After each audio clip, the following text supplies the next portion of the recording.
So good evening, everybody. Assalamu alaikum and greetings from Lahore, Pakistan, to all the panelists and the viewers who are with us today. On behalf of Women's Action Forum Lahore, Women's Action Forum, as all of you know, perhaps know, that is a platform for women's rights. It's in its 40th year. It came into existence as a reaction to protest against discrimination that was being imposed on women by General Ziaul Haq against the black laws of that time and discriminatory practices. It has been around now for 40 years and is the autonomous, independent women's rights platform. So this August, as we celebrate in our countries our independence, we also find that there's a lot of celebration. I'm sure there's celebration in India also. And this is a time when in mid-August that we find that there is an effusive celebrations of our independence in the subcontinent and the exit of the British colonials. The days are marked by military parades, by rituals, hoisting of flags, and people also are effusive in their celebrations of coming into existence and of gaining independence in 1947. But as we celebrate, there's frenzy, and in Pakistan, there's a lot of din and show and expression of nationalistic feelings, expression of loyalties. We feel as women of Pakistan, we felt that we need to take a pause and see, as we celebrate this day, to see the dream and the hopes and the promise of independence that was generated in 1947, despite massive migrations and loss of life. Have we actually achieved, has everybody achieved in freedom? Whose independence is it anyway? Who has benefited and who's been left behind? And especially women in our countries. So it was that thought that triggered the need for reflection, introspection, to see what are the new challenges. While we may have achieved many things, including a nuclear bomb in each of our countries, but there are many things that still remain at the level of citizens, a lot of gaps and shortcomings. So that was why we felt that we needed to meet as women, because we all get impacted by whatever the conditions, the larger macro conditions that exist in our country. So with that in mind, we have invited eminent feminists from India and Pakistan, activist feminists. Also, all of these people who are joining us today have done a lot of writing, thinking, researching, have been activists, are feminists, and we thought that we should see what are the challenges now, what are the developments that are taking place.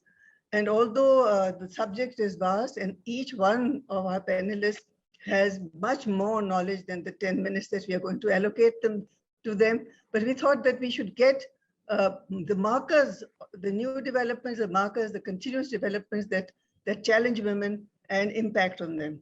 So with that in mind, we've got a very strong panel, which will be bringing dimensions. I don't think this is a complete, it's a comprehensive panel in that sense. There are many other dimensions which may be left out, but I think we need this conversation to start, to look at women in the subcontinent, in the region, as there are issues matching each other's issues, and to see how we can collectively develop a movement within our own countries, but also across borders. So with that in mind, we will be starting. We will start with the poem which inspired the title of today's webinar, Kaun Azad Hua. This is Ali Sardar Jafri's poem, and we will start with that. It is being sung by somebody from India. I don't have the name of the person, but it is a poignant reminder and questioner of the same question that we're asking. So can we have that, Nighat or Naila?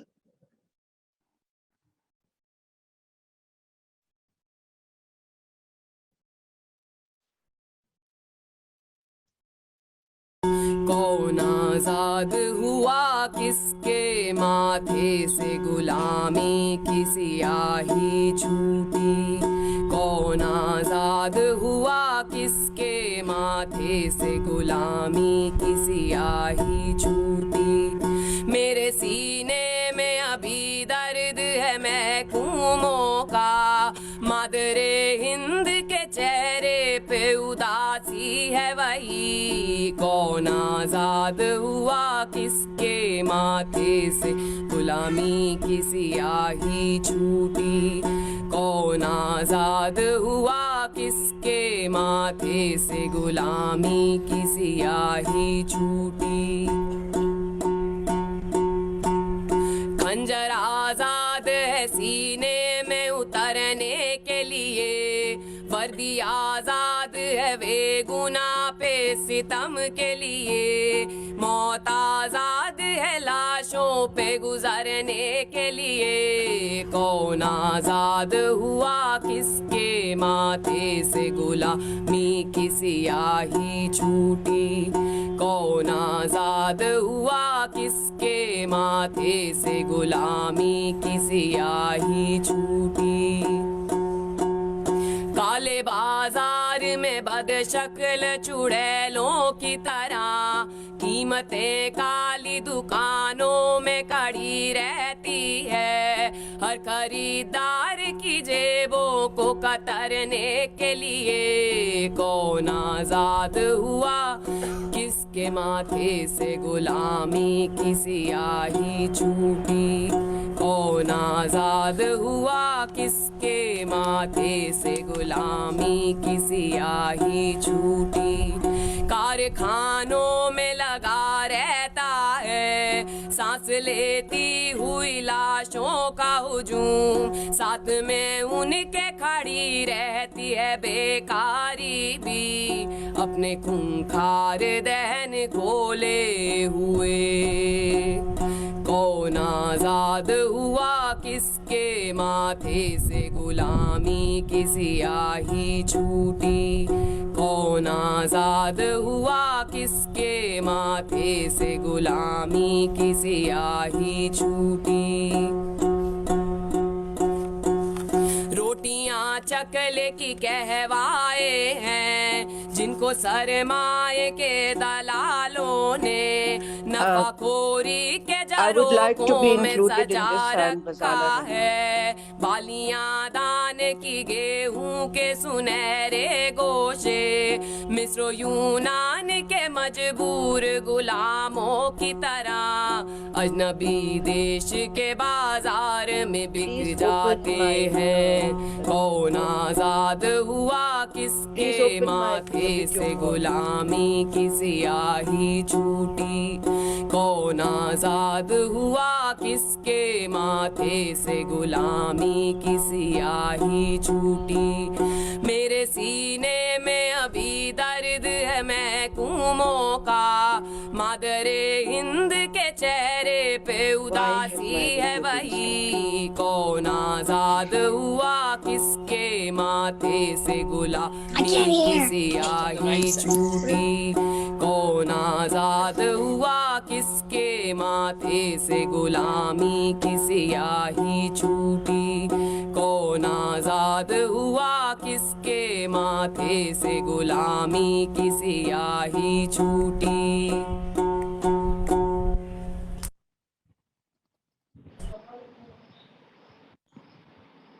So we start with this question, "Ye kaun azad hua?" and where are we at this point in time? And as women, where do we stand?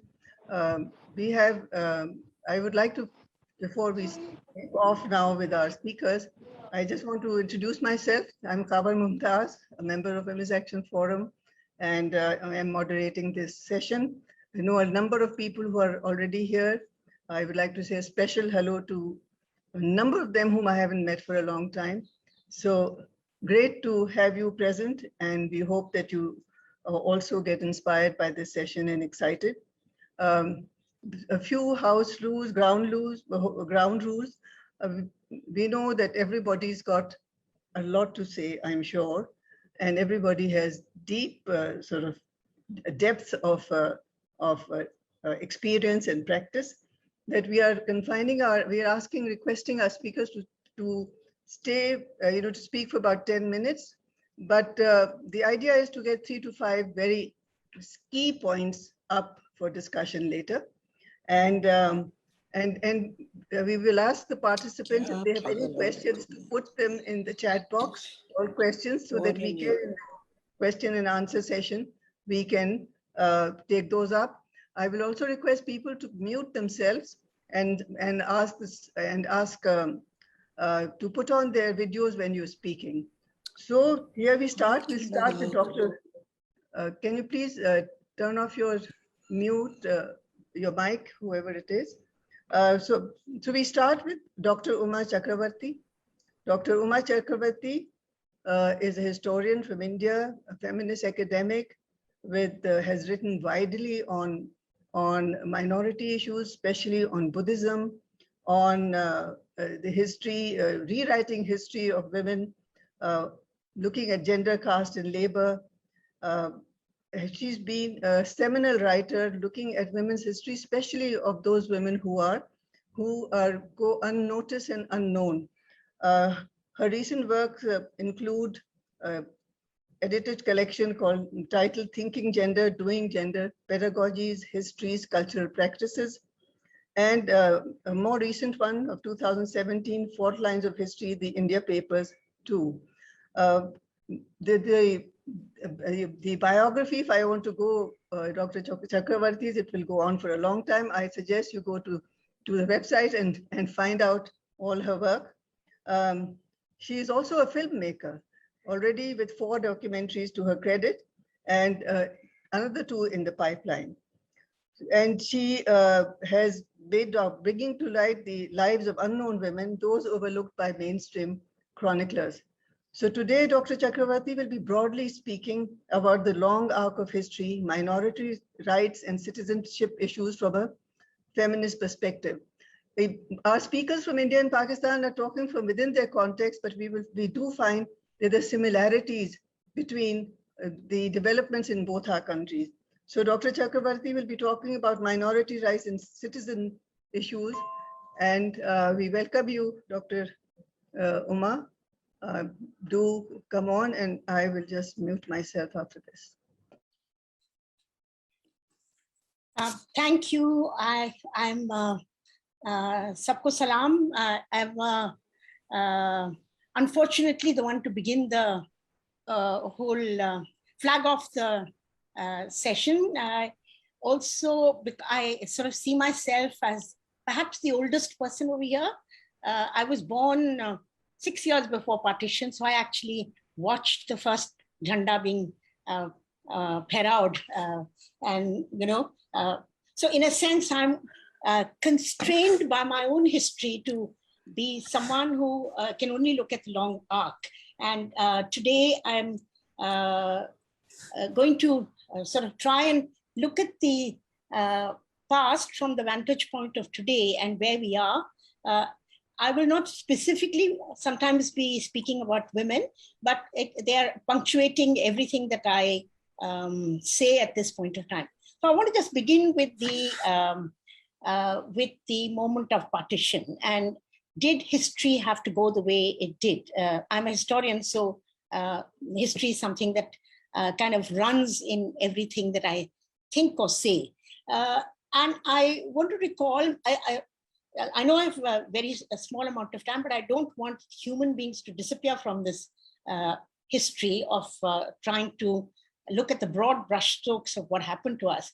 So I want to begin with the fact that when partition actually happened, did anyone at all, everyone celebrated. I want to say that on both sides. Bunny introduced me to W.Z. Ahmed once, and I did an interview with him, and he described how in Pune, the partition, when partition happened, when independence happened, the studio celebrated both Pakistan Independence Day and India Independence Day, both. And there were continuous celebrations for 2 whole days. So it's not actually were people prepared for what was going to happen and the kind of situation in which there would suddenly be minorities and that minorities would be punctuate, would have to now, we would have to renegotiate thinking about what the rights of the minorities are. So in this, I again want to draw from the small little histories, the fact that people should, have very interesting ways in which they conceptualized this moment. It was, yes, there were 2 new nations were coming into existence. You must all remember that the Radcliffe Award was filed in a drawer and not taken out till the 17th. So actually the celebrations happened without people knowing where Pakistan was and where India was, in terms of the dividing line. And that when it's taken out on the 17th. So again, we have people who tell us that suddenly in the border of between Amritsar and Lahore, people got up in the morning and discovered, on the 18th morning, that today, on that day, they discover that they're in India, not in Pakistan. And my informant, Hirdaypal Singh, described it very eloquently. He said, suddenly the village, which was majority of Muslims, became a minority in the area that was India. So it's like in one fell swoop, you go from being one community, one kind of citizen, one kind of person to a new one. And so there is this. Even so, there need not have been the kind of historical consequences that didn't unfold. And if you look at the stories of people who describe what happened, there was no reason why they should move. There were statements like, Raj badalta hai, awam nahi badalti. Or saying, so there was this sense that you have land, you have your histories, you have your roots in certain places, and that's where you're going to be. So there was no need for any kind of mass exodus of any kind. And yet that is what happens. And when that happens, the crisis that hits you is of this phenomenon of suddenly confronting that there are such things as minorities and majorities, and that changes the balance of power between themselves. So I want to jump quickly to, the sequence of violence is not something that I want to go into too much, and it's irrelevant. But you see that this crisis of violence is so difficult to stem that finally Gandhi goes on his last fast, which is in January of 48. And the fast is for minority rights across South Asia, across India and Pakistan. So he's not talking about minority rights in India or minority rights in Pakistan. It's for the newly carved out countries. What is the status of the minorities going to be? And soon he's assassinated. So in a sense, that whole history of violence and the beginnings of this phenomenon of majority and minority and the relationship between the two is forced upon the subcontinent in a certain kind of way. And to an extent, the violence itself seems to sort of decline, because the sacrifice of quote unquote sacrifice of Gandhiji is seen as something that has done its work. At that time, you can actually see many people striving to deal with this identity issue and with this question. And I want to just leave that moment with this story of this little girl called, who's an orphan. She's found by Anis Kidwai in a hospital. She's battered, and she's asked her name, and she says, Sita Hasina. She's asked, that's strange. And then she's asked, what is the mother's name? And she says the same thing, one Hindu, one Muslim name. She's asked the father's name, and she repeats this, which is one Muslim, one Hindu name. It's like this little girl actually worked out that the crisis is around the identity of these two communities, which are pitted against each other. And she's not going to get caught in that. She chooses an identity in a sense which is beyond this fractured identity. And I think that's an interesting moment, and it's done by this little girl. Okay, so let's just leave that behind us. What does that have to do with the way in which this nations, the countries unfold? We all know that the structural contradictions in our societies of caste, class, gender, of course, and food shortages, hunger, poverty, inequality, these are endemic problems that have been there from our times. And whether you adopt a secular constitution or whatever it is, those questions have also to be handled. They are important for us to address. And across South Asia, it seems to me that we did not succeed in addressing the fundamental questions that we thought we became independent. We sought to be independent for. That is, why did we want to leave colonial rule? There was such a lot of drama about the fact that they had exploited us. But then when we came to rule ourselves, what did we do with ourselves? And did we actually move in the direction of providing a real meaning to azadi, which is to actually be azadi from hunger, azadi from violence, azadi from whatever. So that journey, it's the states and our rulers have never been able to address that. They immediately they seek a way in which they can deflect that.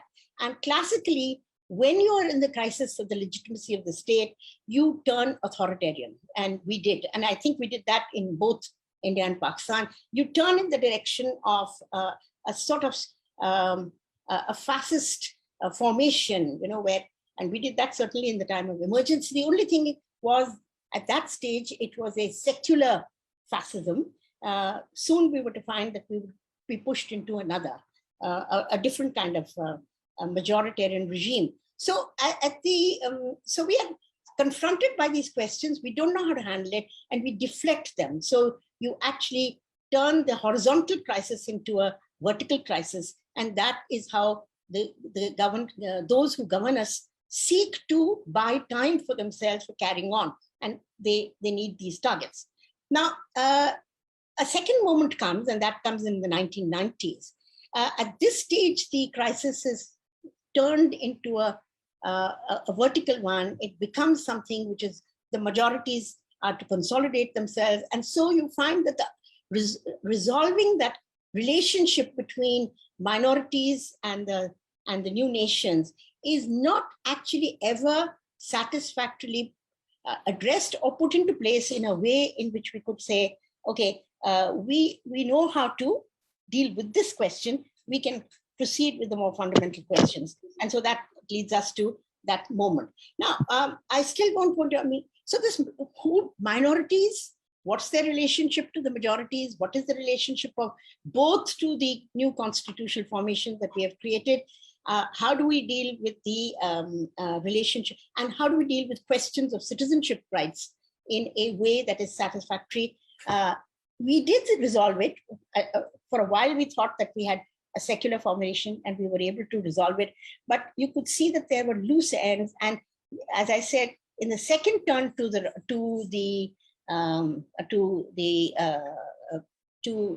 failure of the state to deliver to its people, you actually move in the direction of targeting particular communities in a certain kind of way. And that is what led more recently to this huge upsurge. I mean, when the citizenship laws were sought to be drastically reconceptualized, it's reconceptualizing the idea of citizenship. That's the moment in which another kind of drama begins to unfold. And in this moment, which may begin with counting people in Assam, but which is actually has meaning for across the board, there is a spontaneous reaction. And that, I would say, is the moment where we could feel hopeful, because it's actually young and old, everyone comes on board, all the democratic forces come on board, and there are Shaheen Baghs across the country. I mean, Shaheen Bagh was in Delhi, but there were Shaheen Baghs across the country. And these young people and old people are reconceptualizing their own relationship to their country and their society. So it's a very powerful moment. And that's the moment in which you actually begin to see, you get people talking about their, women come out in large numbers. They really do enormously powerful work at that moment. Some of them have gone to, have faced incarceration for their roles in this agitation. But I want to just quickly flag this point about how the question of minorities and citizenship was left hanging in a certain kind of way, resolved and yet unresolved, with this last bit, I will say, from a little conversation I had with Bilkis Banu. I am nearing 80. Bilkis Banu was something like 85 or 86, or maybe even close to 90. She was one of the dadis in Shaheen Bagh. And when she and I talked, she said, I can count my family, my lineage for 7 generations before me, but I do not have a single piece of paper to prove my relationship to this land, even to my own family and so on. And I said, yes, that's true, because I was born at a time when there were no birth certificates. So even I do not have a single piece of paper that proves who I am and whatever. But even as I said that, I knew that there was a difference between Bilkis's anguish and mine, because I know that I would not be excluded from the community that was being constituted.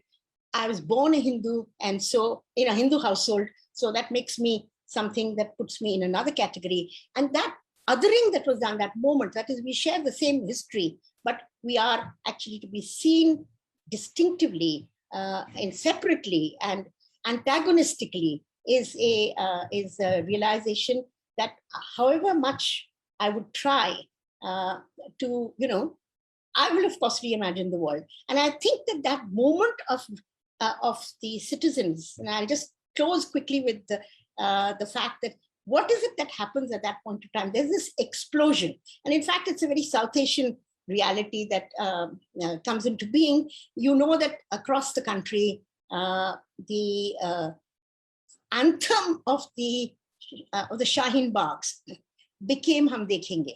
So, it is Faiz had a relevance as Ye Dag Dag Jala, that, the poem which said, what kind of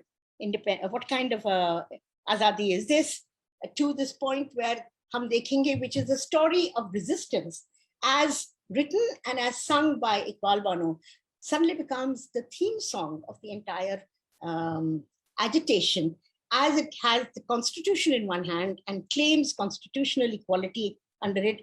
And on the other is this song, which is translated into many, many, many languages, from Tamil to Telugu to Bhojpuri to God knows every single. And I kept sending these songs to Salima. So she has a collection that I would have forwarded to her. She must have independently had that. And that moment is fantastic. It's this real hope for the future. It's coming from feminists. It's coming from women. Let's not say, I won't call them feminists, but they're certainly led massively by women. And it is that explosive moment that both the old and the young are reconceptualizing what it would mean to be really Azad. And that would include, to my mind, 2 things. One is a search for equality, a complete and investment in equality as a fundamental principle on which we must premise ourselves and our societies. And the other, to my mind, is very important, and that's secular humanism. I think feminists, whatever religion they belong to, there is an investment in secular humanism, which is above the divisions that people have or might see themselves as having. And I think that project, that drive in the direction of Azadi, so Project Azadi is still in the making. It's something that we have to push, and we have to perhaps remind others that there are other ways of being, and this is not a satisfactory way of being. That's our challenge to both our times and to our histories. There is no reason why we must be trapped in history. I think we must make new histories. Thank you, Uma. That was very, very, gives us a broad picture of the developments where we are, which have led to being where we are, and the search for equality, and our belief in secular humanism, independent of what creed or etc. we believe in. I think you've set the stage for the next speaker. I just also want to see, how do I stop people from speaking more than their allotted time? I will switch on I'll put on my video when I think the time is coming near, so that you people are warned that, the time is about to come. But you haven't been too over time, Uma. Thank you so much. I'm going to ask Farida now, Farida Shaheed. She will be talking about the nation state, the issue of identity, ideology. And I think it's a very natural transition from where Uma has brought us, and then from there to Farida. Farida is a feminist activist. She is a member of Women's Action Forum. She heads a leading feminist civil society organization, Shirkatgah Women's Resource Center, has a research experience of 25 years, has written a lot about different aspects of women's lives, the cultural rights, labor, culture, rural development, religion, identity politics, and has publications to her name. She's been awarded for the book that she's co-authored on Women of Pakistan, the first book on the women's movement in the region, and other awards. She's also been a UN rapporteur on cultural rights. So Farida, you will be talking now about the nation state, the ideology and identity in the Pakistan's context, and how it impacts on women. So thank you, Khawar, or Rani, as we know you. The co-authored book, of course, was with Khawar. Also, I'm now so much older that it's a lot more than 25 years. But let me start with the question, Azad kaun hai, begs the question of Azadi kiski or kisse or kis cheez se. So what freedom do women need from who and from what? And in terms of patriarchy, I guess the question is, was the primary contradiction with the additional layer of the control and power of the colonial rulers, or was it the patriarchs in our own families and communities? And so if it was the latter, then why was there any expectation that independence would give women azadi of the sort that we are talking about? And yet, women who joined the independence movement, such as Shaista Ikramullah at the time, speak about how the parameters of normative gender rules kind of dissipated significantly during that struggle. So certainly some women from some classes gained space and agency. And perhaps even more importantly and more widely, independence then gave women the right to vote, the right to education and to work, and without any limitations of what kind of work and education, including law and medicine, which was zealously guarded domains of the men, which women in the non-colonial states had to fight long battles in order to gain. But during that period, I guess there are two things that strike me. One, women were not fighting against or opposed to their own men in that period. And secondly, while we owe a huge debt to the women members of the constituent assemblies and to the early women's organizations at the time, too many of the rights that we were granted remained on paper. As Uma was saying, the azadi of other sorts did not happen. The reality for too many women was that their lives were still continued to be governed by the patriarchs in families and communities, with largely little to do with the state. Which brings me to my second point. which is that in the 20th century, the only option for throwing off the colonial power was to become nation states, right? That was the paradigm. But a serious challenge for former colonized territories, which were made up of multiple peoples whose common point of reference was very often only the colonizer. So nations had to be created in years, not centuries. And instead of the imagined community of a nation, which followed in Europe, for instance, after 100-year wars, we became states in search of a nation. And there are two myths which I have always been struck by in terms of the concept of nation state itself. First, the nation state presupposes a direct link between the state and all its citizens. Whereas in reality, we know that there are multiple non-state entities between women and the state and other people also, who govern the lives of women as well as other groups. And for women, it starts with the family, right? And the family, if you look at constitutions, is very often privileged even within the constitution. And in 1988 or 90, around that time, we did a study and there was so little interaction between women and the state of any kind that I ended up calling the report Imagine Citizenship. Now, the second myth is that all citizens are equal. And I think in a sense that relates to what Uma was saying, and this is even given in constitutions. But citizenship confers official belonging, but it does not confer, belonging does not mean equality. And all those who are not in power have had to struggle in every nation state to be acknowledged as full-fledged citizens. We all have multiple belongings, and the multiple belongings of identities define very different rights and spaces for different sets of citizens, again, relating to what Uma just said. This is what Mira Yuval Davis calls layered citizenship. I don't like the term layered. I agree with the principle I always have. But when you say layered, it sounds very neat. I don't think the relationship of various citizens with the state is so neat. But it does mean that everyone has had to really fight to get acknowledged as full citizens and to be able to access entitlements and rights.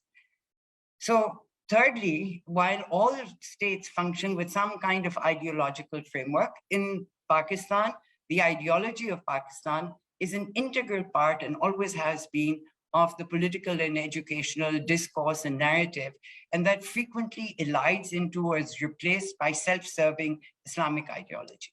So from the beginning, Islam and Urdu were used as key symbols to forge this imagined community of a nation. And those who acceded to central power in the new state was the Punjabi-dominated armed forces, on the one hand, and the bureaucracy, which was dominated by Urdu-speaking migrants. And perhaps they're the ones who really acceded to true azadi in that sense. And in order to consolidate their power, the imaginary of the ideological nation was used to manipulate key aspects of statehood, such as the demographics of democracy, which did not suit them, and the economics of resource allocation. Ideology was then used to counter regional demands for autonomy and rights. It was used to suppress other identities, and it was used to suppress, which I think are largely not non-serious, socialist threats, but they were all used. And all of this was used mostly by actors who did not define themselves as religious, right? So I think that's something we need to remember. So what does all of this mean to women? I think women are always signifiers of the collective, whether this is communities or whether it's nations, we are inevitably the other in the state. So we bear the brunt of identity politics, including ideological constructs. And this is both in terms of imposed norms and as facile bargaining chips in power politics. We're easy targets for the power play around the Pakistan or other ideologies. So women, in a sense, have to navigate a mind-strewn field of various belongings just to establish ourselves as citizens. What Uma was talking about, not having papers, that's part of it. You need papers to be acknowledged as a citizen, and also to exercise agency autonomously, and to demand, to access, and to enjoy rights. So navigating the nation's ideology becomes an important parameter for all of us. Thirdly, then there are additional intersectional exclusions of women who from ethnic or religious groups who are excluded from power. And it's also the same happens to people, women and others who are differently abled or differently gendered, don't have economic resources and power at their hands. But I think in the case of Pakistan, this has really become particularly challenging for non-Muslim Pakistanis. One, because of the privileging of Islam and Pakistan's ideology. And secondly, because they constituted almost 20% of the population of these areas, but were reduced to only like not even quite 2% of the citizens of the state. So to me, I mean, Azadi demands a reconfiguration of our collective identity. And this means redefining what the ideology of Pakistan actually means, or ideology of any nation actually means. And perhaps this kind of explains why rights activists are always labeled alien. And I think that is one way of trying to silence us. But of course, the ideology of Pakistan has been used differently by diverse actors in various periods of our history, giving women expanded or contracted spaces in which to redefine their lives in society. The gender elasticity of the independence movement was lost almost immediately as religiously defined political forces such as the Jamaat-e-Islami, which had actually opposed the creation of Pakistan, decided to impose or wanted to strive towards a theocratic state, which they would define, of course. And an early example of how women's rights are sacrificed for political accommodation was the disbanding, for instance, very early on of the Women's National Guard by those in power after the Jamaat-e-Islami protested while the Jamaat-e-Islami was not in power. And for some decades, while women's organizations were active and women engaged in various social movements, women's rights advocates tended to look to the state, and maybe because of the independence movement, maybe because the state had granted us these rights, that it looked to the state for progress. So a distinct women's rights movement was not so visible until the rights started to be snatched away, rescinded overnight by General Ziaul Haq. When we had Bhutto, he had an Awami rhetoric, which opened avenues for women, but even then it was couched in Islamic socialism. Then we have the period of Zia, which is the darkest period for women's rights and the rights of minorities, the rights of labor, various other people.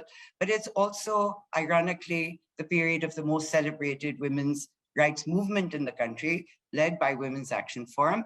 And perhaps now we have the new celebration, or badnami, as the state officials would like to say, of the Aurat March.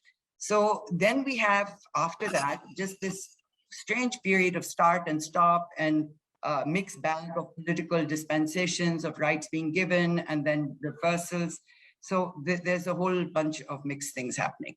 So one final point I want to say is that we also can't ignore the international context and the impact that has on the use of ideology and women.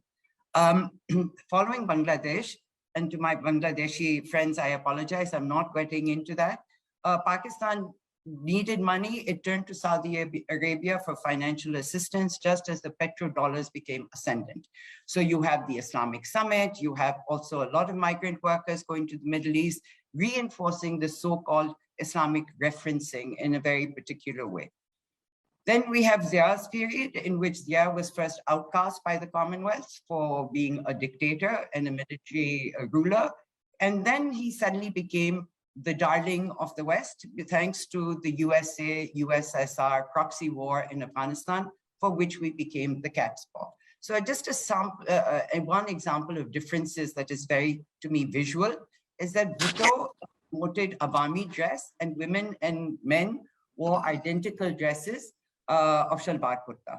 Zia promoted the concept and dress of Islamic women wearing particular dress. For men, it was national dress that was provided. Yes, Rani, I've got just 2 minutes, if you allow me.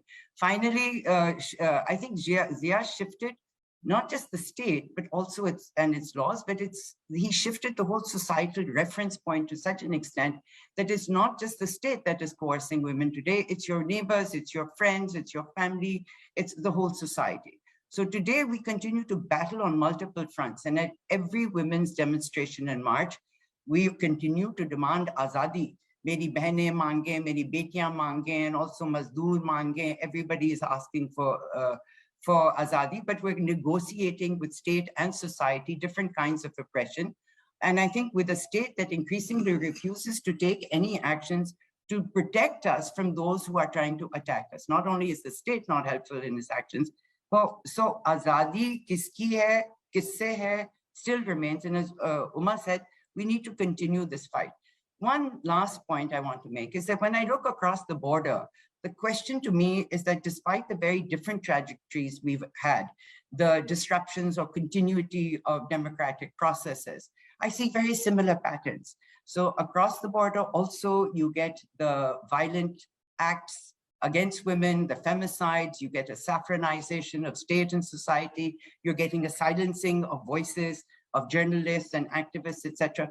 So we need to ask ourselves, why are the outcomes so similar despite different journeys to where we are? And secondly, it also raises the question of how increasingly today in South Asia, but also across the world, you're getting a lot of people who are using democratic levers for totally undemocratic ends. And I think that is wider than South Asia. And finally, something which I really like because to say, so as women, as feminists, we know what we don't want. The thing that we have not been able to do is to project an image of what it is that we want. And I think that is where the others, meaning those who use religion and other means and nationalism or whatever to project their needs, there's a Islamic or a nationalist for everyone believes they know what it is that they want. You don't need to explain it. We as feminists continuously do. So I think we need to put our dreams into some kind of more practical form and use the cultural spaces which connect us to move forward. Sorry for taking more time. Thank you. Thank you, Farida. There is a grace time for everyone, which everyone seems to be using. So that's fine. I think we are going in the within the time, I don't think we can go any slower than this. So in terms of time being given to different people, I think we're now, we will probably raise these issues when we have a panel discussion at the end after everybody's spoken. So I'm not going to summarize anybody's sort of presentation. We now have Dr. Kalpana Kanabran, who is an Indian sociologist and lawyer. She's the current director of Council for Social Development, Hyderabad, and co-founder of the Asmita Rose Resource Center for Women, a women's rights group. She works in the field of women's studies and legal aspects of discrimination, has combined research and pro bono socio-legal counseling and rights advocacy in her work. She will be talking about the relevance and uses and indeed futures of the Constitution in times of right-wing nationalism and cascading resistance. Needless to say, gender is at the center of her discourse. So I welcome Kalpana, Dr. Kalpana, to please come and share your thoughts and views and analysis. Thanks, Khawar, and thanks to Women's Action Forum for this, for organizing this wonderful panel. I would like to actually begin with the song that we started this discussion with, Vedi Sinha's rendition of Kaun Azad Hua, which was sung at a particular moment in our contemporary history. It was sung in an anti-CAA protest. And that for me actually captures the specific complex knotting of the question of citizenship that feminists face in India today. And also the other point that I would like to make, even as I start off, is that I think we do need quite specifically and consciously to speak in terms of a gender continuum and of feminist concerns with respect to gender not restricted to women. And how does that then play itself out both vis-a-vis the state, vis-a-vis civil society, vis-a-vis the question of choice and intimate relationships, vis-a-vis the question of the right to privacy, which has now been declared a fundamental right by the Supreme Court of India.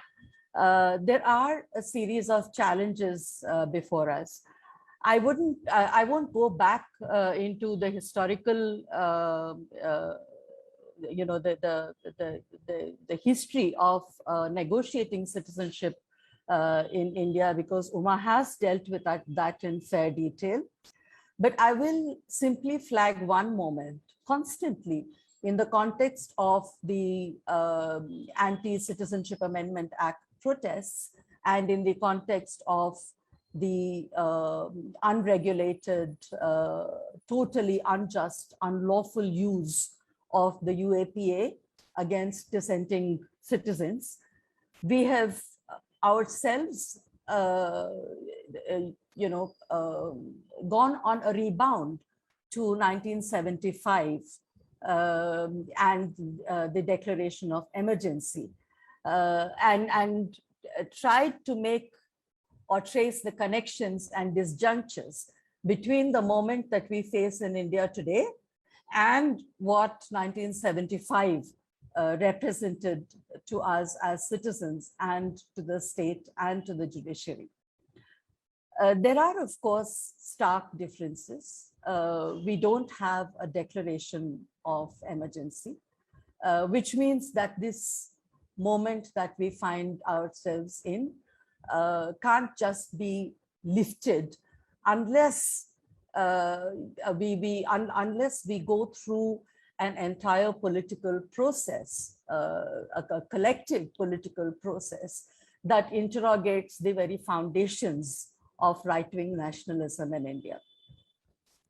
Today, the leadership in India, the ruling dispensation declared 14th August as the Partition Horrors Remembrance Day. And this is really our tragedy, that at this point, when we are speaking of the urgency and the need for convivial conversations across borders, what we have is in fact a proliferation of partitions and a proliferation of borders and a legitimizing of this proliferation by the Indian states and by the institutions that we turn to often to counter the Indian state, notably institutions of justice, which are faltering in their steps towards deepening the project of deliberative democracy in India. How then do we pose the gender question? How do we pose the question of azadi? And azadi for whom? And which azadi are we talking about? So are we, for instance, and I will name the various sites where azadi takes on very, very specific meanings with a vast history behind it, are, for instance, the question of Muslims as a minority in India at this present juncture, historically as well, but particularly at this present juncture. The question of Dalits at this particular juncture, under this particular dispensation. The question of Adivasis, we witnessed what happened to Father Stan Swami, but we also witnessed the eviction of Adivasis from homelands. So what does Azadi mean for Adivasis who are perennially under threat or anticipation of dispossession? What does it mean to them?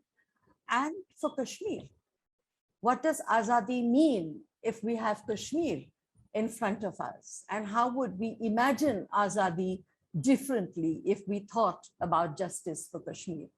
And the question of women and gender is not separate from any of these questions, because in each of these questions, in each of these large issues of dispossession, of denial of equal citizenship and of discrimination.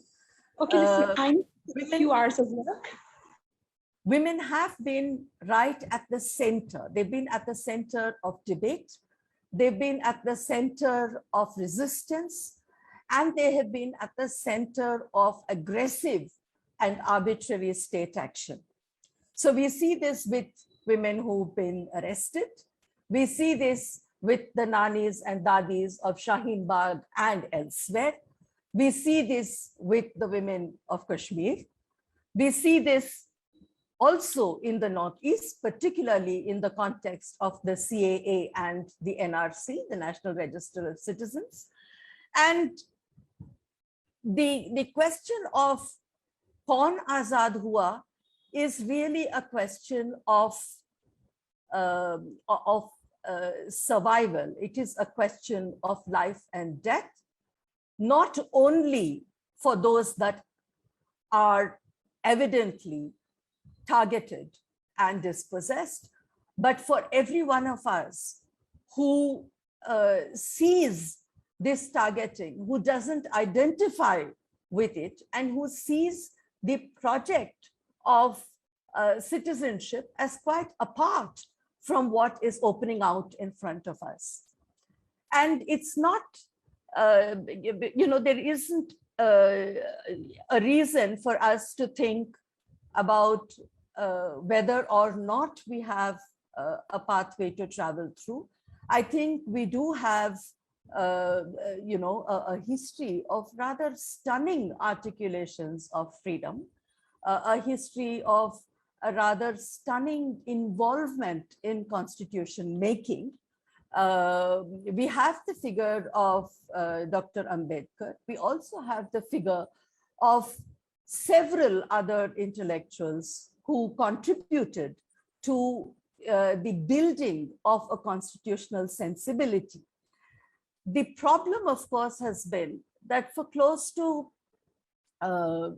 60 to 70 years now, we've abdicated the constitution to the professional community of lawyers and the enclosed spaces of the court. And I think that it's, and often, in fact, earlier today, I was at another discussion where the speaker said that the problem is that the Western ideals in the Constitution have been superimposed on a feudal society. And this, I believe, is a criminal amnesia. We cannot actually afford that kind of amnesia, because the values in the Constitution are not values that are a Western import alone. The values in the Constitution were values that have been negotiated through movements, through the self-respect movement, through anti-caste movements, through movements for self-determination, through the freedom struggle, through the voices of Dr. Ambedkar, Dr. Jaipal Munda, Maulana Azad, and so many others, Dakshayini Velayudan. You have an entire host of people who have actually contributed and built these sensibilities.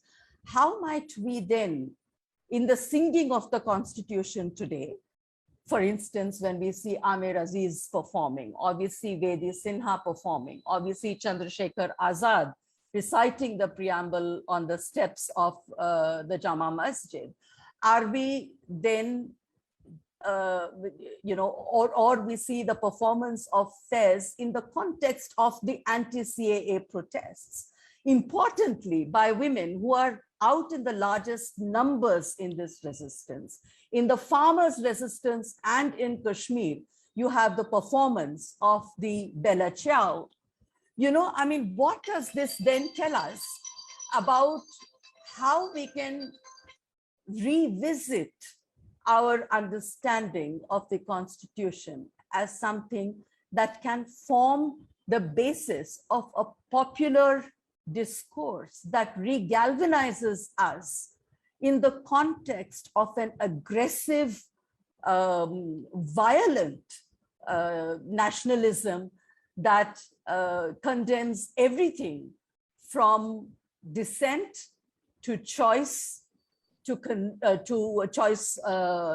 freedom of conscience, to the choice of to freedom of faith, to everything, to survival itself. So how do we then revisit our commitment to the Constitution and assert it at a popular enough level for it to be, for it to become the new, the new and renewed sensibility for nation building, if you will. Thank you. Thank you. Thank you so much, Kalpana. That was extremely insightful, and the importance and significance of the Constitution to become the center point for our struggles. We now have with us Dr. Arfana Mallah, who's a member of Women's Action Forum in Hyderabad. She's a professor at the University of Sindh, Jamshoro. She's a founder member of WAF, as I've just, she's also the General Secretary of Sindh University Teachers Association, member of the University Syndicate. She is one of the leading activists in Hyderabad that we have. She's been also closely working with the Sindhi electronic media, hosts weekly shows on various Sindhi channels, writes vlogs, and has written short stories, has been published, and is a activist to the core, and as well as an academic. So she will be talking about subnational identities. We've talked about the larger pictures, the Constitution, the ideology, the nation state, and the challenges that we face within our countries. Arfana will be talking about subnational identities and issues that women face within that framework, especially their implications for the movement, because they are in parallel in more than one movement at the same time. And so, Arfana, the floor is yours, and we want to thank you, Rani. I'm very happy that you researched well about me, that what I'm doing, because I just write in my intro that I am an activist and I love to remain an activist. Actually, as you defined that I have to confine myself in the subnational identities within the context of Pakistan only, because Rani already explained that what happens and how the nation has been created, and what happens immediately after the independence, and what we say whether independent or partition. But quickly in the 10 minutes, I have to summarize the troubled history of 74 years. Therefore, it is important to narrate some important events that happens immediately, that followed immediately after independence. Because if we see the history of Pakistan, the first decade of the independence is very important. Whatever decisions were made by our forefathers of this nation, they impacted the rest of history. Whatever confusions we are facing right now, whatever crisis we are facing, whether they are the identity crisis, whether they are the linguistic crisis, or you name it, all the genesis of all crises are in the first 10 years of partition. So quickly, I'm just I'm trying to narrate one by one that what happens immediately after independence, because I just named this topic as a beautiful dream and dreadful reality. At the 14 August 1947, if we just flash back and closed our eye and see a movie, that independence has been announced. Immediately, as a result of independence, Bengal has been a Bengal partition, Punjab partition. Kolkata was bordered for Lahore, and the millions of peoples on the both sides of borders became homeless with one announcement of independence. Millions of people migrated from one state to another states. Many women were raped, many were killed, and peoples went into the cultural shocked that what mean by the independence. The trains came full with the mutilated bodies, raped women, looted and insulted peoples who just left to save their skin and reached to a totally alien land, especially all those who migrated from central India and came to the Sindh province of Pakistan. This region was totally alien to them. They were alien to the culture and language of Sindh. In the Bengal, the migration taking place between two same communities, Bengali speaking Muslims and Bengali Hindus. Same happens in the Punjab, though the migration in Punjab was much violent. A lot of blood has been spilled.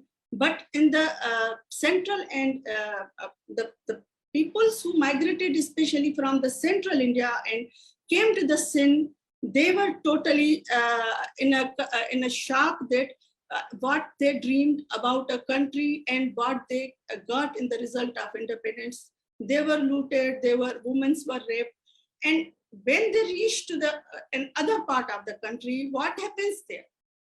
The scene has been changed. And if you see the scenario of those native nations who were inhabited in the federating units, who voted for being a part of Pakistan, like Sindh Assembly passed the resolution in the favor of Pakistan. Khawar Pakhtunkhwa through the referendum joined the Pakistan.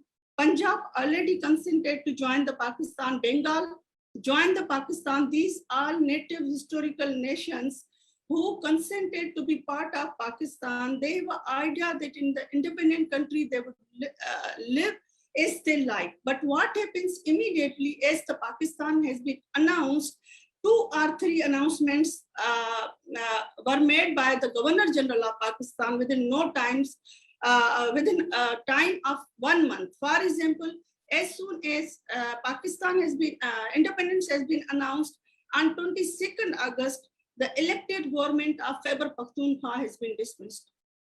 Karachi, that was the capital of Sindh, Governor General of Pakistan declared Karachi as a federal territory without the consent of Province Sindh, without the consent of Chief Minister of Sindh. Likewise, the elected government of Bengal was dismissed. And in the Balochistan, Khan of Kalat, though was very agreed to join Pakistan in 1946 when Jinnah visited there, but by 1947, Khan of Kalat changed its mind and he refused to join Pakistan. He was forced to join Pakistan and army was sent to the Balochistan that immediately started a low-level insurgency within the Balochistan. This is the story of the federating units who joined the Pakistan. And these all events happens within a few months. So those nations who consented to be a part of Pakistan, they also went, the intellectuals, writers, political workers, and even those leaders who were the part of Pakistani movement of Pakistan were unable to define this phenomena. And as confusion, they were confused to see that what is the meaning of independence for them? Is this an independence that their powers, their autonomy was overruled, their territories, their cities were snatched, they were forced to join a country where they are willing to be part of that country with their autonomy, like Khan of Kalat. Kalat was a princely state, and in a united British India, they were autonomous state. Likewise, they agreed to be part of Pakistani state while retaining their autonomous status. So these 2 or 3 events are enough to define the characteristics of a state that would be. For example, the Governor General of Pakistan or Pakistani central government of Pakistan, first of all, centralized all the powers, centralized all affairs of the state. And Governor General of Pakistan, instead of focusing the project of nation building, he over-focused on the project of state building. Therefore, what happens, immediately certain controversial steps were made by the Muslim League, first League. For example, when Jinnah visited the Dhaka University, announced Urdu as a national language. East Bengal was the 25% of Pakistan's population, and none of person there speak Urdu. Therefore, the resistance immediately to this announcement and the rights for students in the Dhaka University immediately protested, force were used, and a few students were killed. Again, an announcement was made that on the Bengali was banned on the coins, stamp papers, as well as in the examinations.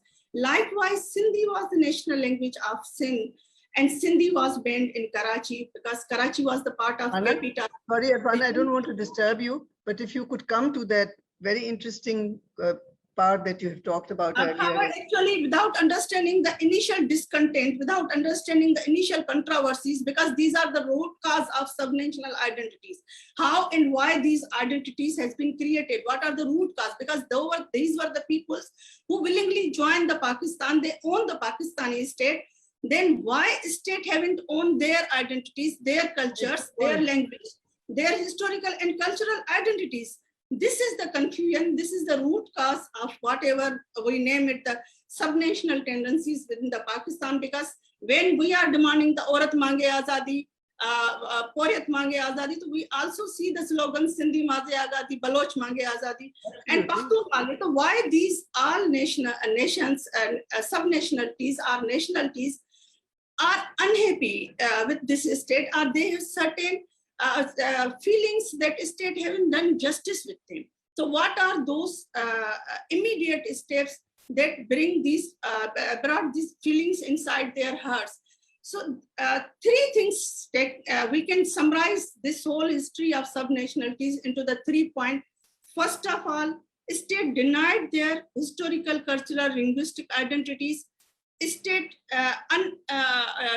denied their autonomous federating unit status because their elected assemblies were dismissed and their historical identities were merged and one unit was formed in order to equate it. Then there is an unequal distribution of resources that is still there. Still the federating units often have a confrontation on this single points. And third is the over-centralized state. Immediately after the independence, after the declaration of Urdu as a national language, the next controversial thing was objective resolution. On the 12th March to 1949, objective resolution was passed by the Constituent Assembly with 75% members voted against it and 25 in the assembly of 75 members, 21 members. You made your points very well.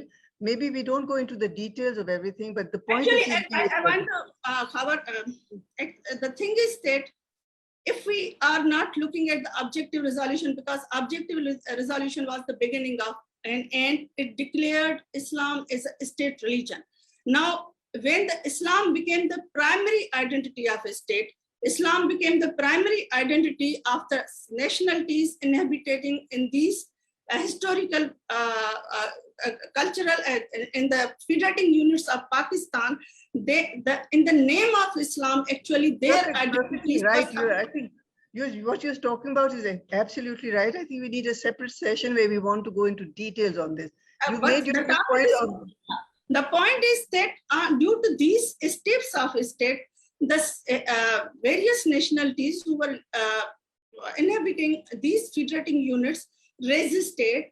They actually, initially, they tried to negotiate with the central government, tried to negotiate and try to make their points that there is no harm that state accept the linguistic, cultural diversity. There is no harm to integrate all these different nations in a one nation identity of a one nation. Instead of denying their identity, state can own their identities. But later on, I think you've made it a very clear. You've made a very clear presentation on that aspect with how. But there is a point.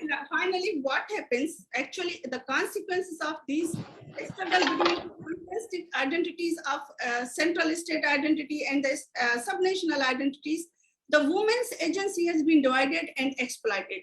State projected an ideal woman, ideal Muslim women's model through media, and the nationalists denied that ideal woman model. They projected their nationalist ideal woman model. If a Baloch nationalists demand a Baloch woman to wear a gagha. A Sindhi nationalist demands Sindhi women to dress in a Sindhi nationalist way, while the Jala give another chadar and concept of chadar and char diwari. Women of the Pakistan who otherwise can be able to form a huge women's movement divided within their nationalistic identities. Whenever a nationalist like they put the women at the front. For example, if we see the struggle of missing persons, you always see the chest thumping women, grieving mothers, grieving sisters, daughters, with the photos of their missing persons at the front. But you never see the photos of a grieving brother, father with the Karo-Kari woman at the front. Because whenever the nationalists need to women's agency, they use it. And whenever state need the women's agency, they projected their own way. So what happens in the Sindh especially, or in the Pakistan, the women's movement is also divided and fragmented on these patterns. There is an internal conflict within the women's movement. Baloch women think that Punjab women are not standing with them. Sindhi women think the Baloch women are not aligned with them because their struggles have been separated on the basis of sub-nationalist identities. Women's strength has been divided. Their collective movement has been divided. The solidarity among the women has been compromised in the consequences of these subnational tendencies, which were created because state is not ready to integrate all identities, all different, diverse, linguistic, ethnic, cultural identities in a national identity. It is not making the national identity, if you see, of the Pakistan is still insisting on ideal Pakistani nationality, where there is no space for ideal Sindhi nationalist, where there is no space for ideal Baloch nationalist, where there is no space for ideal Pashtun nationalist. Even if anybody dare to demand their constitutional rights, the fair share into the democratic system, they are labeled as anti-state. This whole nation building project, where the Islam is the primary identity and Urdu is the national language, gives us, what can I say, a jihadi woman is our heroine and Mallah is our anti-hero. So why? Because jihadi woman is a Muslim Urdu speaking woman, and this is exactly how state projected portrayed an ideal woman that should be a pious Muslim woman wrapped in a chadar and obeying her man, and every woman who is defying this identity is labeled as westernized, anti-state, liberal. Therefore, at this point, what we feel is that the collective women's movement, no matter there are the Aurat March in every region, but still the strength of a women's movement in Pakistan is divided on the identity, on the basis of identity politics, where there is the issue of identity politics. Sindhi feminist women are standing with Sindhi nationalists. Sindhi nationalist Baloch feminist women are standing with Baloch nationalists. And whenever the nationalists are also demanding a particular image of women, what happens in Sindh, especially the feminists are women, when are talking about the Jirga system and Karo-Kari, nationalists are labeled them the state agents. And when women at the Pakistan levels are talking against the rape, and this violence, rising violence against women, then the state is labeling them the agent of waste. So there is no space for the women with their own identity, with their own mind, to struggle and claim the land which we dreamed at the time of independence. Thank you. Thank you. Thank you, Arfana. You've made a very important point about how authoritarianism and unifying measures divide women in the end. But we can always overcome, and we tend to overcome, I'm sure, are committed to it. Thank you so much. I'll now ask Navsharan, Dr. Navsharan Singh, to come in next. Dr. Navsharan Singh is a scholar and an activist. She has a strong background in women's rights, human rights, social and cultural movements. She's written a lot, published her work, and has contributed to the understanding of impunity for mass violence, of rights of minorities, as well as the understanding of sexual violence against women. Her current work revolves around agrarian crisis in Punjab and landless Dalits and women in the crisis. Dr. Navsharan Singh will talk about resistance at the present moment in India's history, a country under fascist, Hindutva, ethno-nationalist repression. How is it reshaping India, and how is resistance building in such time, is at what cost? So this is a very current commentary that you'll be giving us, and we're really looking forward to it. The floor is yours, Navsharan. The line is yours. Thank you, Khawar. Thank you, Khawar, and thank you, WAF, for organizing it and giving me the opportunity to talk to friends in India and across the border. Delighted to be here. So I'm turning to the contemporary moment in our history on the eve of 74.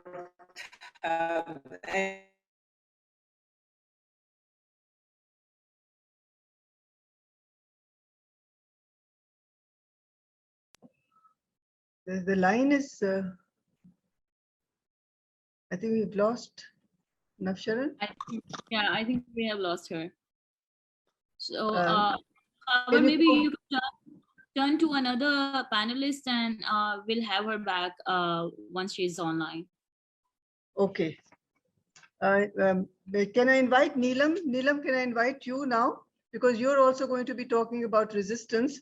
Resistance within the context of Pakistan, and also about autonomous women's organization and platforms. Neelam is also a member of Women's Action Forum. She's a writer and translator with a long academic career. She's a member. She heads Seymour Women's Resource Center, a secular feminist not-for-profit organization. Her work entails direct involvement in both academic and field research, including the editing and publication of the socio-legal journal Bayan, a very, very serious and important journal. And she has produced and published annotated selection of Punjabi folk tales, and is also a translator, has translated 2 novels into English, Inner Courtyard by Khadija Mastoor and All Passion Spent by Zahida Hinab, both very well-known Pakistani fiction writers. So Neelam, we'll take Navsharan after you, because she lost her connection. So over to you. Okay, I was hoping to pick on Navsharan's brain and build on that, as I'm planning to do, use what everyone else has been talking about. I'm talking about resistance movements, and in the context of our realities today.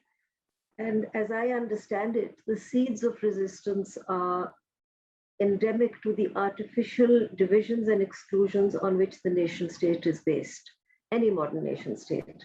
These are generated by the imposed singularity of national identity narratives, which divides people between the us and them of nationalities, and then within the state, the us and them based on the more privileged or the less privileged. And these identity narratives, which are homogenizing, are seemingly homogenizing, but are inflected by the differences of class, caste, religion, ethnicity, language, and gender, which is something that Arfana has been talking about. So there is an inner contradiction in terms of the deploy. I mean, we may be citizens of the same state, but the rights that we access or have access to are unequally distributed. And that again is where the points of rupture or disruption lie, or discontent lie. And that is where resistance movements are breed. The first example is again, which Arfana talked about, the Bengali language movement of 1948 against the imposition of Urdu as the sole national language. And the second is which is where division of economic resources comes in, the communist-led Hashnagar movement for peasants' rights. The language movement paved the way for the emergence of Bangladesh with a nation state with its own necessary pattern of exclusions and inclusions. And the peasant movement, of course, is part of an ongoing struggle. So the point I want to make here is that movements, whether they succeed or fail, create a dialogic space between various stakeholders and the state. And this generates alternative narratives. Some are louder, some are muted, some may be heard more. Those in power, obviously, their narratives or stories are heard, have a louder voice, but they challenge the certitudes of the grand narrative, and they discursively reconfigure social political landscape. So there's a shift, there's a change, and I think that is where hope comes for what we are striving for. That even if we don't succeed at one point or the other, something has shifted. We've spoken out, and once something is said and shared, it creates its own reverberations. As we are focusing today on the women's movement, on women's resistance, I'm not going to talk about other resistance movements, but focus not only on all groups that are constitute part of the women's movement, but of the autonomous women's movement, which is WAF and the Aurat March. I'm doing this because of the shortage of time, not because the others are less important. Again, the point of departure or the difference between mainstream movements and the women's movement lies in the fact that women's fight is fought on multiple planes, broadly two planes. The public one, where policies are made, where the state defines their identity, as Arfana has been talking about, which makes them into markers not only of national identity, but as what happened under Zia, as markers of national morality. And all these justified in the name of culture, tradition, nationality, or religion, and depending on whatever is more convenient at that time. And the other is at the private space, in the private space of the family, the smallest unit of social control, social and political control, and the systemic hierarchies that deny women equal access to voice, choice, decision-making, resources, what have you, mobility, education, right to work, etc., etc. I mean, and above all, the right to their own bodies, which is something which I'll be picking up with Aurat March. In this sense, women's resistance, though inflected by class and economic privilege, is endemically more inherently more inclusive. Not necessarily always, but in principle, it is more inclusive, more eclectic, more flexible, more open, and cuts across the divisions of class, caste, religion, etc. This is evidenced again in the fact that though women are actively fighting or focusing on their own rights, women in Pakistan, and as I'm sure in India as well, have been part of the larger movements. Women were part of the MRD, the Movement for Restoration of Democracy movement in 1983. They were part of people's rights movements. They were part of the Pakhtun, they are part of the Pakhtun Tahaffuz Mahaz movement, which is again a movement for the constitutional rights of the people of FATA mainly. And women also have a way of coming together across religious, ethnic, and party political divides. This is exemplified by the way women come together, women from different women's groups, with different agendas, with different perspectives, come together on shared issues and reinforce each other rather than being divided and opposing each other in a fragmented way. I am not negating what Arfana has said, but in broad terms, we do come across, despite even the subnationality, angst and anguish. And the other is evidenced in the way the women's parliamentary caucuses have come together to push for pro-women laws across party lines, including even at times the Jamaat-e-Islami. Also, the other point I want to make about the women's movement is that when push comes to shove, even apolitical social welfare organizations like APWA become political. And this is with reference to, I'm referring now to their response to the then Prime Minister Muhammad Ali Bogra's second marriage and the movement for the demand for changes in the Muslim personal laws, and which resulted in the Muslim Family Laws Ordinance. The fact that it is still an ordinance and is again bears witness to the resistance from the male mainstream, particularly the religious right, to the few privileges that the Muslim family laws gives to women and takes away from men. Now to WAF. As Farida has already mentioned, WAF came up in direct response to Zia's retrogressive policies and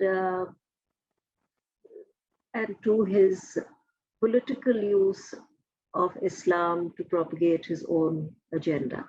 Zia's focus again was at multiple levels. He orchestrated his, Zia was out to capture discursive space. He knew that state power alone was not enough. He had to put his roots down, consolidate his position, and so hence an ideology, a religious ideology, which at that time also dovetailed with the proxy war in Afghanistan against the ungodly USSR, and hence the image of the brave Mujahid or Mujahideen, which was propagated in Western media and in our media. So, because movements are shaped by the context in which they occur, most of what WAF did, although our wider agenda was challenging the artificial division of public and private space, of highlighting the personal is political, but our focus, because of the pressure we were under, was on retrogressive laws. We protested against the law of evidence, the proposed law of evidence, which would have intended to make the woman's witness, place it at half the value of that of a man. And that is when we also took to the streets. And the significance of that lies in that women were the first to take on Zia's dictatorship in 1983 on 12th of February. And we were lathi charged. And we resisted and continued. And I think that is what gave us sudden visibility, but also I think at a personal level, collective personal level, dispelled the fear of state violence, dispersed it somewhere. We were beaten up, we'd gone out, we were beaten up, we'd survived it, and we'd come out fighting. And I think that made a significant impact on the WAF psyche. Subsequently, we continued with our fight. Our fight was against the retrogressive Hudud ordinances, the Zina ordinance, which conflated rape with adultery, which institutionalized tribal, out-of-date Islamic punishments like whipping and flogging and stoning to death and so on. We came out. Zyada bol rahi hu? Band kar burani. Acha. So this was WAF. But then recently in the 2000s, WAF had become, the public had generally become used to WAF. We had their support, we had their antagonism, but they were used to us. And then suddenly out of the blue, well, not quite out of the blue, comes the Aurat March. made up of young feminists.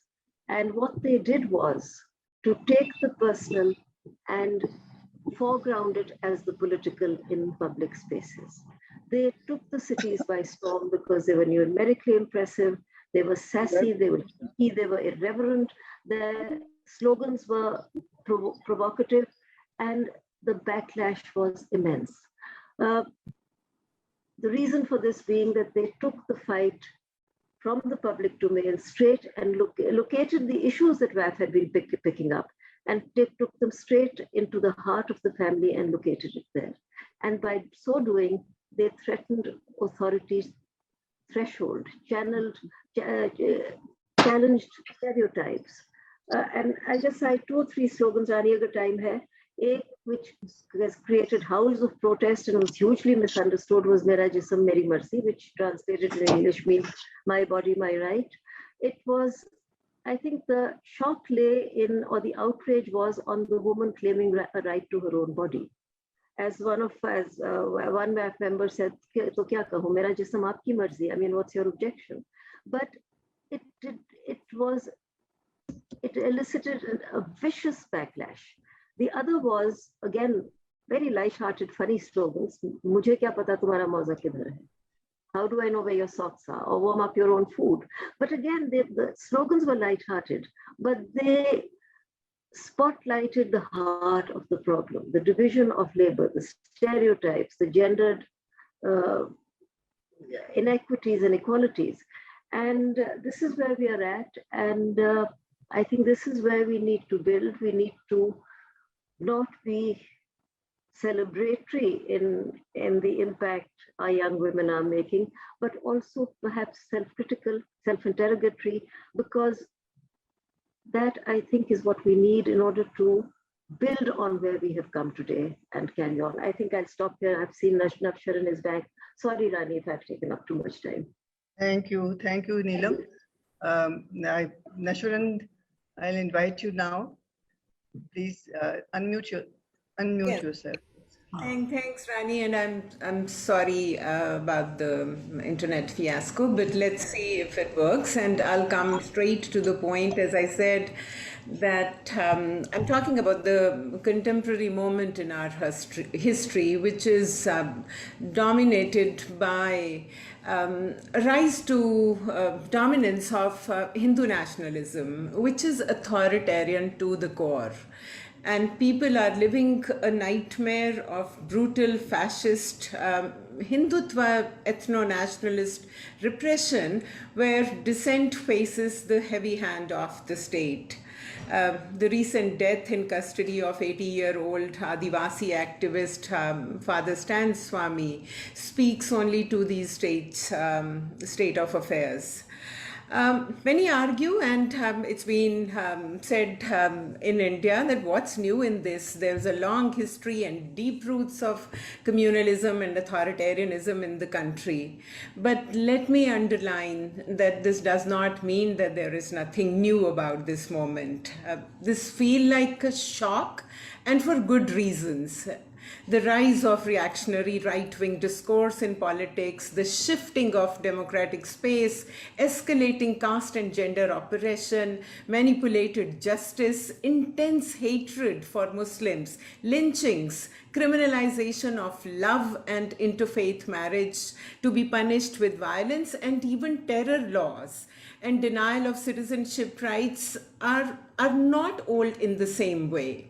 There are several other new dimensions also. The authoritarian leadership has a popular mandate. So the capture of institutions of parliamentary democracy is legit. On the sheer dint of power, the party in power is able to bring about changes in constitution which are fatally undermining the fundamental guarantees of the citizens. Controlling media is one of the important instruments through which hollowing out of democracy is happening as we speak. And there are new dimensions also that come from mainstream politicians' open embrace of majoritarianism, open anti-Islamic rhetoric, open incitement to violence and sexual violence against Muslim women, which revived the specter of partition-like sectarian violence. So it is a new low moment that we are experiencing. And if we look at the deeper content of this project, it's both political and economic. The ideological agenda of the ruling party is to build Hindu Rashtra through advancing Hindu ethno-nationalism. And this rests on hatred for Muslims, disenfranchising them and reducing them to second-class citizens. And alongside is its collusion with capital, transnational and Indian, and handing over the resources, the economy to the big corporates. The labor laws are reformed and hard-won labor rights are taken away. Farm bills are passed, all to assist this process of corporate takeover. The new Hindu Rashtra harbors the dream of emerging as a global hegemonic power, a global leader in the economic order, but it wants to do it by retaining the image of the biggest democracy in the world. So brute authoritarianism or taking away of all fundamental rights do not help sustain the economic project for long. So there is a parliamentary institutions for achieving the twin objective.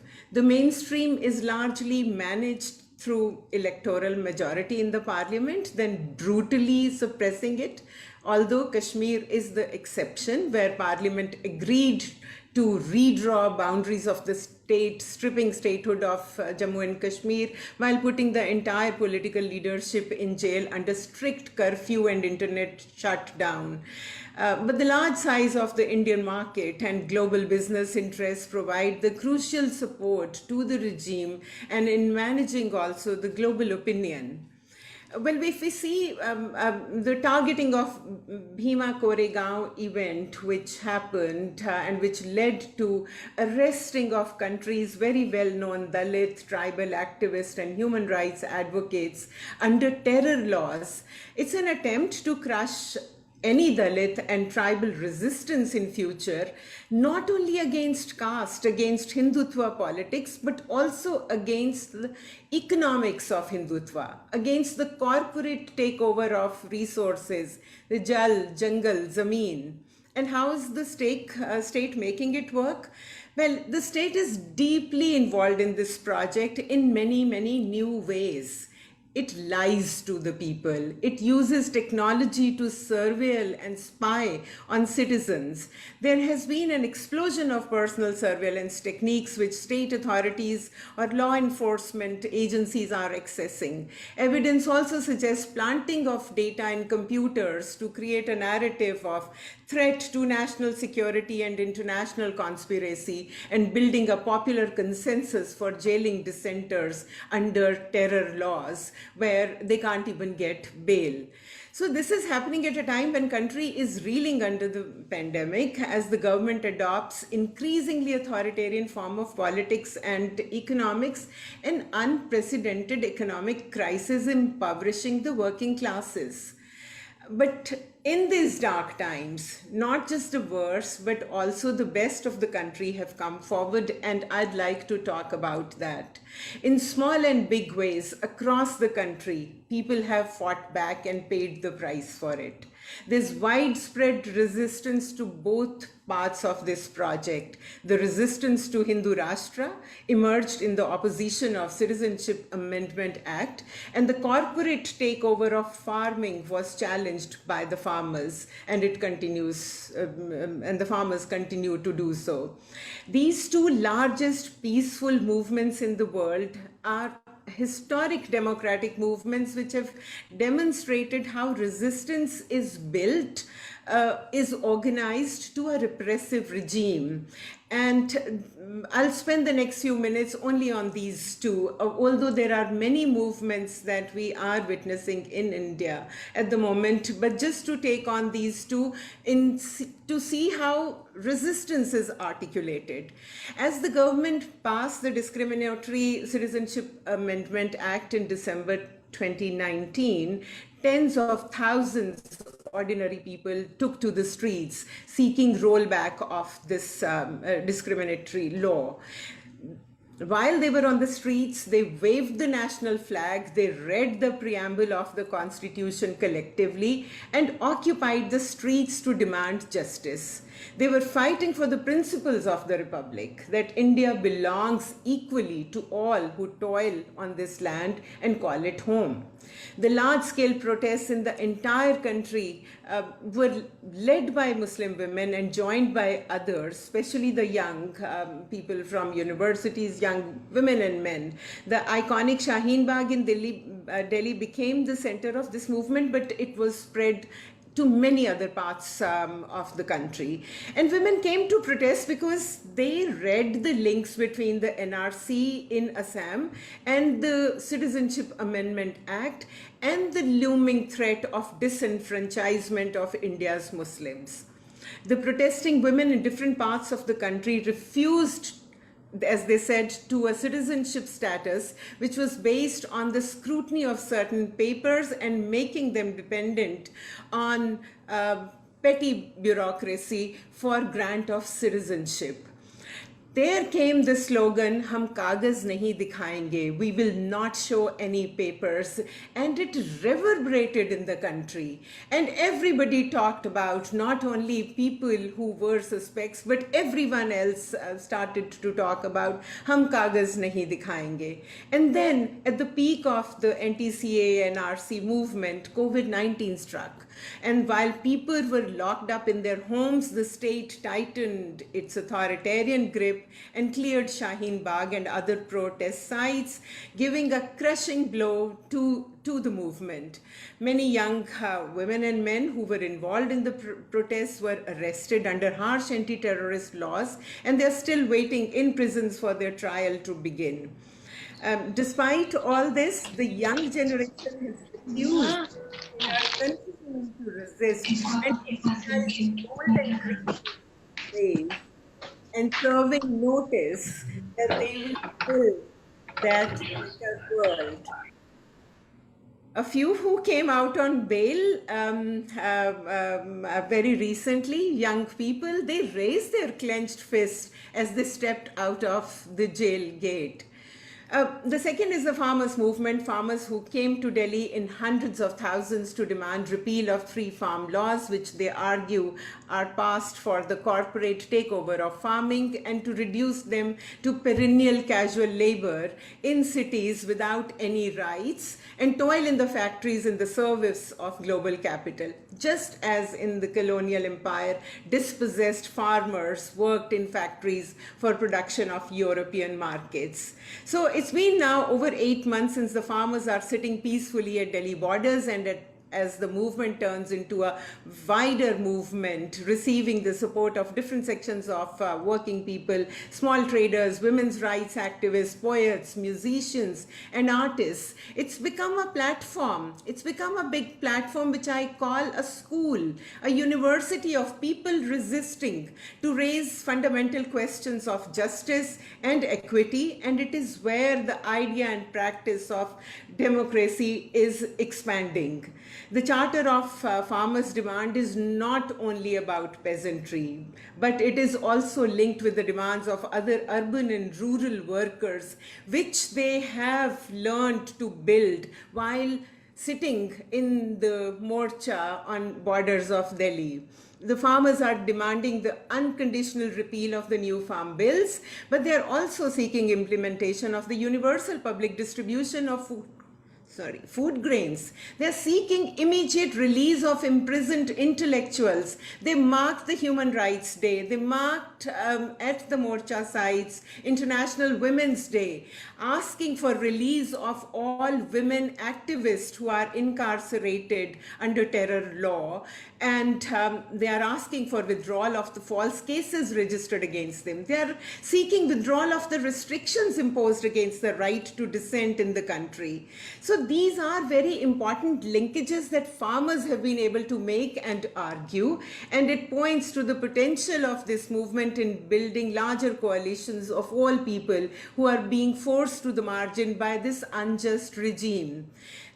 Farmers movement is also providing a continuity and and strengthening the vision of solidarity, which was becoming evident during the anti-CAA movement when it was abruptly crushed.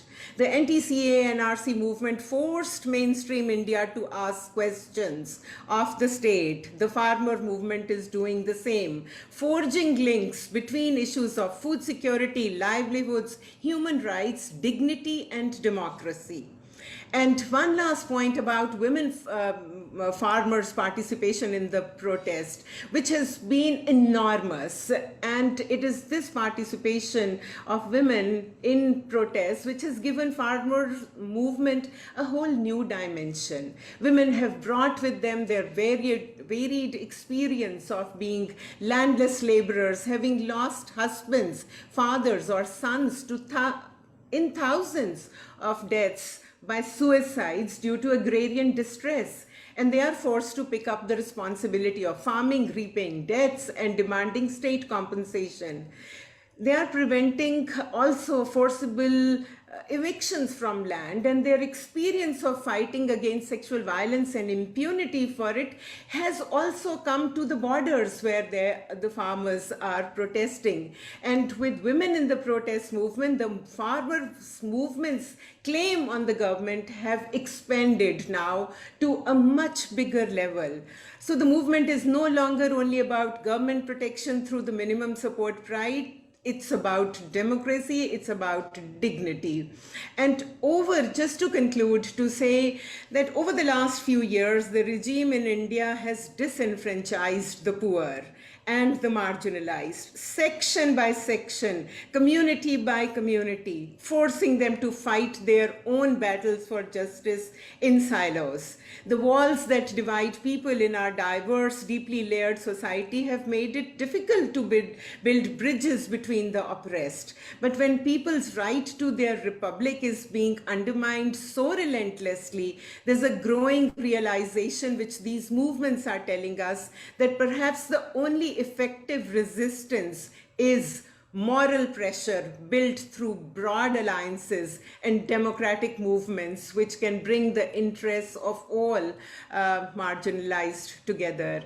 I'm going to end here. I can't see the screen. My internet is not working very well, but sorry if I've taken more time.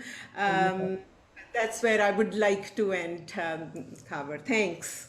Thank you so much, Navsharan. I think we've really got an insight into what's happening in India, because I don't think our newspaper reports give us a good sense of how things are happening, and the levels of resistance also we don't. Shaheen Bagh, yes, but other resistance, we don't get all that in the mainstream. So thank you very much. We're coming to now to our last speaker. We've had a very, very rich sharing of analysis as well as perspectives and information, which is has been rich. And the next session, before we go to the next session, I'm going to ask Nighat Saeed Khan to come in. She is, as a lot of you know, she is also one of the founder members of Women's Action Forum, and is a prominent feminist activist and academic in Pakistan. She's the executive director of her organization, ASAR, and Resource Center, and also the Dean of Studies on the Institute of Women's Studies, Lahore. A number of you may have actually been to the Institute and participated in its sessions, and she's also been a writer. Bunny, I won't go into more details of your biography because there's so much to say, but I want to also say that Nighat is one of those persons who's really trying her best to archive women's histories in Pakistan, and especially of Women's Action Forum, and we really appreciate that. So she will be really sharing her journey as a South Asian feminist activist. The need for, I think to consolidate and highlight the need for us to be a women's movement in the region, because as we've seen, a lot of our challenges are similar, our oppressions are similar, and our movements will also are in many senses similar and triggered by events. It's the context that has that triggers response and movements. So Nighat, it's your turn. Please keep to time. Yeah. I've been No, forced to Rani, concessions here and Rani, there. I have two things to share here. One, my own thing is not very long, so you'll save time on that. I'm also making a suggestion that perhaps because we've had such an excellent panel, I'm really, really brilliant, that we not have a panel discussion and we go straight into the question and answer, because that 15 minutes we will then save. We're running over time, and I think that we should give the maximum time to the questions and answers. So this is just a suggestion to everybody that I'm not taking that much time, and further that we not have the panel that we were having the 15 minutes, because I think it's been a very, very rich understanding and rich that's so far. Fine, I think that's a good suggestion. And after we heard from you, then we'll have the poem and then open to the house, and then we'll ask Salima to come after that session, because otherwise that be a good rounding off. I don't know. Be prepared for me to cry, but I feel I'm actually participating, as some of you may know, in this webinar from my hospital room. I've been very unwell for several months, and it's going to be a long haul with continuous attention and assessments. I've had pneumonia, multiple types of pneumonia for 4 months, and multiple levels of epilepsy, which is just unusual. The doctors can't figure it out, but that's been going on again for a long time. This is not something I want to necessarily throw into the bat as such. It's not meant to embarrass anybody, not meant to, make the people on the call, but I know that I'm. Is it? Can you hear me? I mean, it's. Yes, Bunny, we can hear you. Sorry, someone unmuted the mic. Yeah, but I'm hearing somebody else. Please go ahead, Bunny. So anyway, I was just talking about this. My paper or my presentation, it's not a paper, is in fact the personal is political, and whether the and I found it also that when the women's movement, although Neelam referred to it just now in terms of how the personal is political, she actually used that slogan, as it were. But we have, and as I say, this has been a brilliant session, but it's, we have moved away from personal, even though some of us, as I know, Navsharan is being personally located in these troubles. People have been personally located, but somehow we do analysis outside the actual personal. And the personal, I don't mean that you actually participate in something, but you actually engaged it at with a passionate level. You were its voice and it was yours. And it was your reflection and it reflected in you. I'm just talking about it in terms of how we look at things as feminists, how we sort of address things as feminists, whether in fact we live out are the narratives that we talk about. This is an issue of internalization of the experience of brain processing for myself, the medical condition, which I actually, people say you're well and you're better, etc., etc. But this is a long haul, not only a long haul, it's never going to change. It can only get worse, it can be attended to, but it's actually something that I have to live with. And those of us who want to address this question, and as feminists, I think we should be addressing these questions because we keep talking about the objectification of mental health, etc., but we're not able to actually engage with it at every substantive personal level, at any level of actual understanding. We can do it when we're doing it of another class. We can do it when we are doing it in an interview. We can do it when we can unravel a woman that we'd never know and may never see again. And we can unravel her down to her core, but we will not engage with ourselves. We will not engage with the other next to you, the one you may be going out for dinner with. So it's the sort of the way we look at women, the way we look at other women, and we feel that we can impose, we can intervene in their lives, but we cannot share in any real sense our own, and we don't do that. So it's for me, this is a as I said, a process of internalization and the experience of trying to process this whole thing for myself and for those whom I love and those who love me. This is my doctors and some friends say will take a long time, and since it challenges the very essence of my being and who and how people see and relate to me. I wondered if I could take this on today, and many friends advised against it. But I felt that my doctors felt that even if I had became emotional, became weak, break down, it would mean that that experience is also part of me. Most don't understand me or don't, let's say, know me, and to them I apologize. But I received a lot of love over the past month through my family, my sister Farida and her family, my Zalali families, my brothers Mohsin Nesson, my sister Isbeth, and their families in the States. My Asr family, my larger family of friends have contained me. This reaching out by so many of concern and love and validation led me to remark to my neurologists and psychiatrists that I've been fortunate to have read my obituaries in my lifetime. He added, however, they added that you have also experienced your death. And that, yes, that is something that it's not an experience that I, but it was an experience, it has been an experience, it is very much a part of me. And this is something that I need to process. This webinar is important to me since the 14th and 15th of August have always been important to me. I will always be the same age as India and Pakistan, and they will always be as old as me.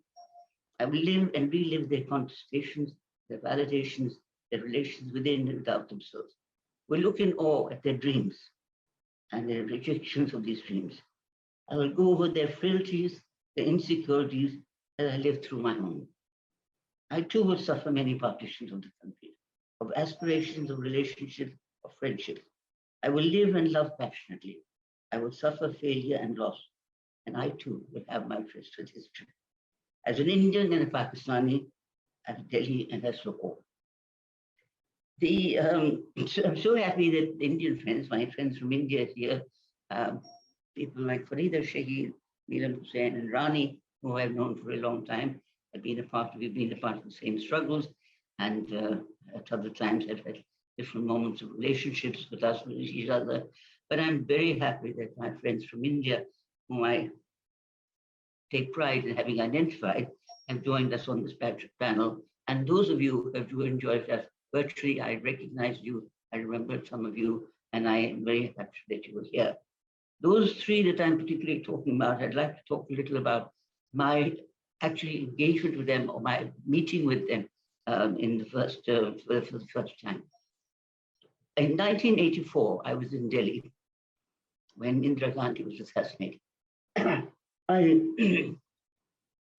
was the most shocking moment for Indians in India. It was something that they could never imagine. So many of them, I remember saying, we never knew what partition meant.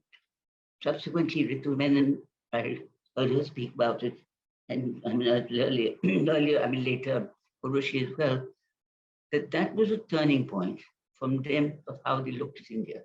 A turning point that we had in Pakistan much earlier, as many of us have talked about.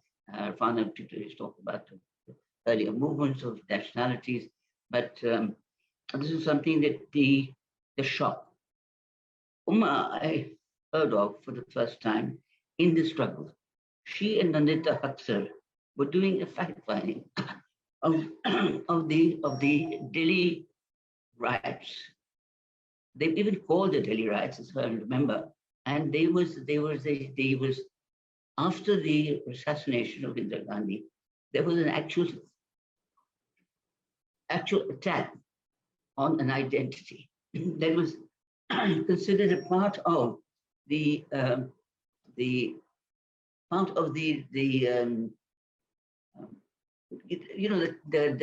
disruption of the state. That was something that they were part of. They were part of assassinating her because they were sick, because they happened to be of an identity was some of them was responsible for that assassination. So this is something that I've had with Umar. And subsequently, we've shared these 30 or 40 years. We've worked with the Institute of Women's Studies. We worked on peace issues. We worked at every level. We've had both personal and political levels. We've had a constant intellectual engagement. And I look to her very much. And I wish she would start a WhatsApp, but she refuses to engage with this technology. But however, I'm very happy to see her here. And I found her paper absolutely engaging. In 1992, Kalpana and I happened to be at a conference by Kumari Jayawardena in Sri Lanka. Kalpana was a young feminist, the daughter of a friend of ours, our generation, maybe a little older than us. And we were about 10 of us from India, and maybe actually just 2 or 3 of us from Pakistan. Neelam Hussain, I remember. But from India, there were people like Hussain, there were people like Ritu was there, Rita Chachi were there. There was, the sort of big downs of the women's movement. And then there was Kalpana. Kalpana's paper, although to mention that, Amrita Chachi, her paper was also looking at the Hindu labor law. She was looking at labor law for women, and she was looking at the fact that it was actually identified, constructed within Hindu legal systems. So it was a Hindu law. There were Hindu laws, but they were constructed as if they were secular laws and outside the frame, because they still took validation from that particular frame. They took validation from the very fact that construction existed. Kalpana wrote a paper, and she challenged the very notion of India. She was very clear, and she called it a Hindu nation. Now that, for the Indians that I was with, was actually, it was something that was almost like an insult, a dishonor to India, that here's this young feminist who actually is saying that India is Hindu. And her work was entirely on that. But the reaction was very interesting. And she will remember this reaction when we subsequently meet and laugh about it. But she will recall that the other Indians were very uncomfortable with the situation and almost sort of separated her from themselves. And she sort of wandered around with us and the Sri Lankans, and we hung around in the evenings and together. But it was it was a moment that has lived on in my memory, and it's a moment that I think I'm sure that Kalpana remembers it today. Navsharan, I came to know before I came to know her. I got to know her work. I was very involved with SAHED, the South Asia Forum for Human Rights, and she was supporting some of the most rigorous work that we were doing, particularly the one to do with nationalisms in national structures for the Northeast, Kashmir, and fact findings, a lot of research she was doing on impunity. And she was looking at impunity, she was supporting and looking at impunity in many different ways. It was literally the impunity within the micro impunity, the impunity moving up to the state, and then subsequently I got to know her very well through something that we worked on together with several of us, where we looked at impunity in terms of several structures to do with patriarchy, which sort of constructs and validates patriarchal. I just want to give a little about myself. I'm actually, my identity, my parents are from India, my mother from Kashmir. I had a very mixed identity, and also that my father was in the military, and we were constantly moving from between India and Pakistan at that time. I went to India in 1979 on a personal journey, and there I found that the Indians, of course, had been through a total shock with the emergency, with Indira Gandhi's emergency, but there was a resistance. I mean, there was a huge movement, but there was a resistance within the left to even an inclusion, even an engagement with a Pakistani feminist, with a Pakistani, not a Pakistani feminist. Certainly, I don't remember Kamala getting involved. In 81, Meena and I went to India, so Meena Rahman myself, and found it extremely interesting that again, I mean, it's a long story, but we literally were not able to find a place to stay the night. And that was an experience that she remembers and I remember well. In 1984, I met up with Kamala through a program of hers, and she and I subsequently have had 44 years of intensive engagement, together, separately, alone. And while I lay in the hospital bed and she lay in hers, I thought of that. I thought of those 44 years. I thought of where we'd gone, what it meant. And I thought of us together in hospital rooms. Subsequently, I just want to skip to an 86 workshop in Bangladesh, which was very important to us. But I'd like to move quickly to one point that I'm making before I make my end. Is in 1989, Socialist Feminist work, there was a Socialist Feminist workshop in Bangalore. And from this came the very substantive, critical, anticipatory position, which was called the Feminist Declaration, South Asian Women's Feminist Declaration. If one continues to look at this, it is something that will anticipate what happened. It will tell you that there's going to be in the BJP. It will tell you about the mosaic. When we were talking about these type of nationalism, these type of contested citizenships, we talked about it, and this, several of us Indians, several of us here from India, etc., from Pakistan, Bangladesh, Sri Lanka, and Ritu Menon was certainly there. I'd like to end with one thing, that the opening of partition studies, Ritu Menon and Kamala Basin, and then Urvashi Batalia, I think that opened a huge space, not just for Indians, it opened it for Pakistan. Subsequently, Pakistan have worked on this, but not to the extent that they have in India. And this is very engaging to me. I have just one final sentence, which is that many of you have talked about the religious right, the capitalist formations, class, the transitions, the new state formations, etc.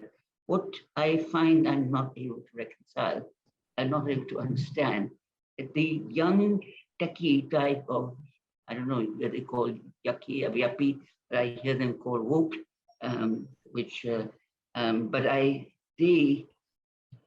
they are the ones demanding the death penalty for rape. They are the ones saying public hanging. They are the ones talking about. So on the one hand, they're this very engaged, the way you buy this, Gap, when you buy this, etc., etc. And they are demanding this crudest, most cruel of punishment. And and I'm just saying, I end with this without being able to engage with it. I don't know this. I don't understand these formations, but I do understand Aurat March. I find a space in Aurat March. Where I have an issue with Aurat March is it doesn't bring the political into the personal. It's the certainly personal, and the personal is privileged. And I am privileged in that because I do relate to it. But it's something that I wish that we could bring together what is WAF, and what is Aurat March. Thank you. Rani, I took more than I. Sorry about that. You did. Okay, I think we will now not have that. We agreed to have a panel discussion between all the panelists. I think we'll dispense with that, and we will go to the question and answer. We have a poem by Fahmida Rayaz. We want to pay a tribute to her, but also her poem, which is of resistance.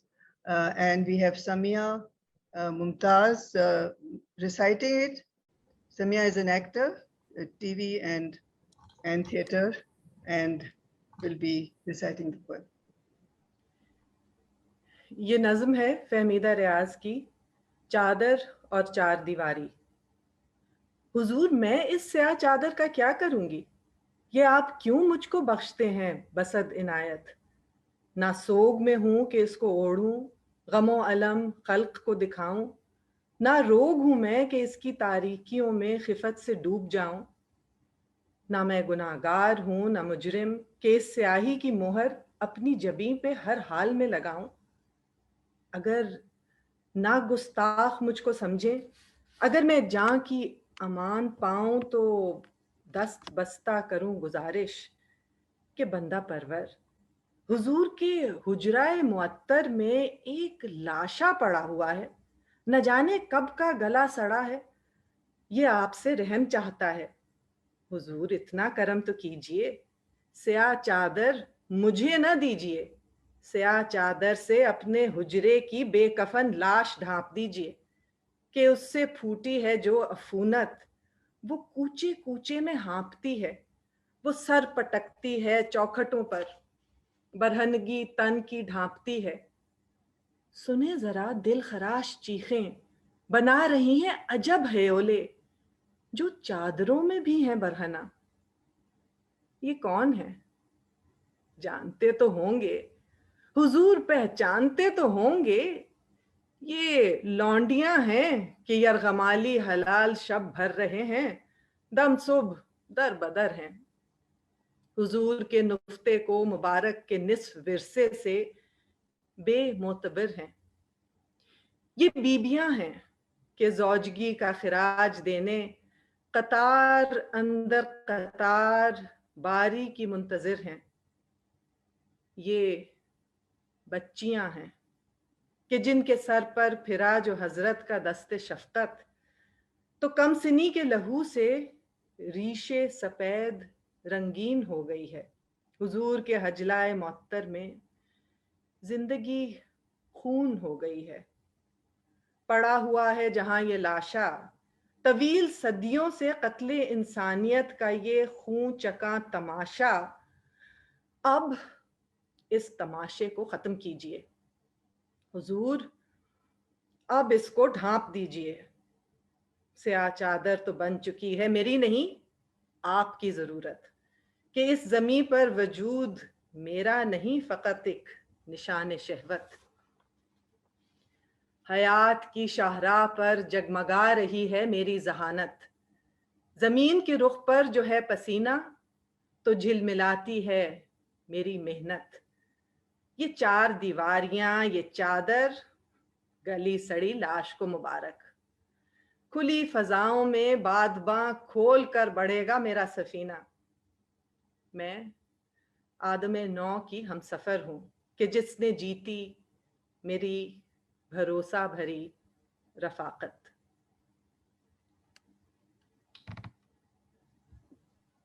Thank you, Samiya. That was Fahmida Riaz, very poignantly talking about the oppressions and then how the hope for liberation and freedom. We will now go on to, I'm not going to summarize the discussion. The discussion was very rich. I think what came out very clearly that we have to take a look at the role of the state, how to redefine it, how to prevent democratic procedures to install undemocratic objectives and systems, to look at the unresolved issues of relationships of majority and minority, of citizenship, and how to remove divisions within movements and within those who are in the movements. And then also the hope that we see that as oppression increases, the movements come out and the need for connecting all those movements. So I think there were there was a whole lot of information, challenges, but also our experience of movements and how we can collectively go forward, because that is the only route left for us for our rights and for that azadi that has been so elusive for most people. So with that, now I'll be open for question and answers. I have some questions from the chat group. Maybe I can pose them. There are some for specific people. One and some which are, anyone can answer. Shall I start with the first one? There's a question about histories of India and Pakistan have been similar. Does India also discriminate against subnational entities like Pakistan? If not, why not? Will anyone want to answer that from India? Actually, I asked that question from Uma. I'd asked. Sorry, I didn't get that. Okay, Uma will answer. It's fine. Yeah, sure. Yeah, of course we have. Of course, absolutely. We have a stunning range of contradictions which emanate from trying to put a huge number of people together into the same nation state and steamrolling a particular kind of culture over them. So from the Northeast, from Kashmir, a whole range of locations from where there is a onslaught upon the nationalities, a sense of their own sense of azadi, to also fundamental ways in which their lives and cultures and so on are steamrolled in the attempt to sort of superimpose upon everyone a particular kind of unified culture, including food, dress, what you do, and so on. Apart from the fact that the rule itself is oppressive, and it's these areas that special laws operate to contain the opposition. This is where impunity is most visible. So we have a huge bunch of issues which relate to our subnational, whatever you might call them, national, regions, nationalisms, and so on. And that's as far as nationalism is concerned. But the uneven development is also something that leads to, like Navsharan pointed out, I mean, the onslaught upon the Adivasis, for instance, or the Dalits. Those are also huge issues that we are faced with. So if anyone thinks that we are an arrived upon nation, that's a complete, it's not only a misnomer, it's an irony, because that's not true. There's only some sections of people who dominate it, and unfortunately the media only projects that group of people. Thank you.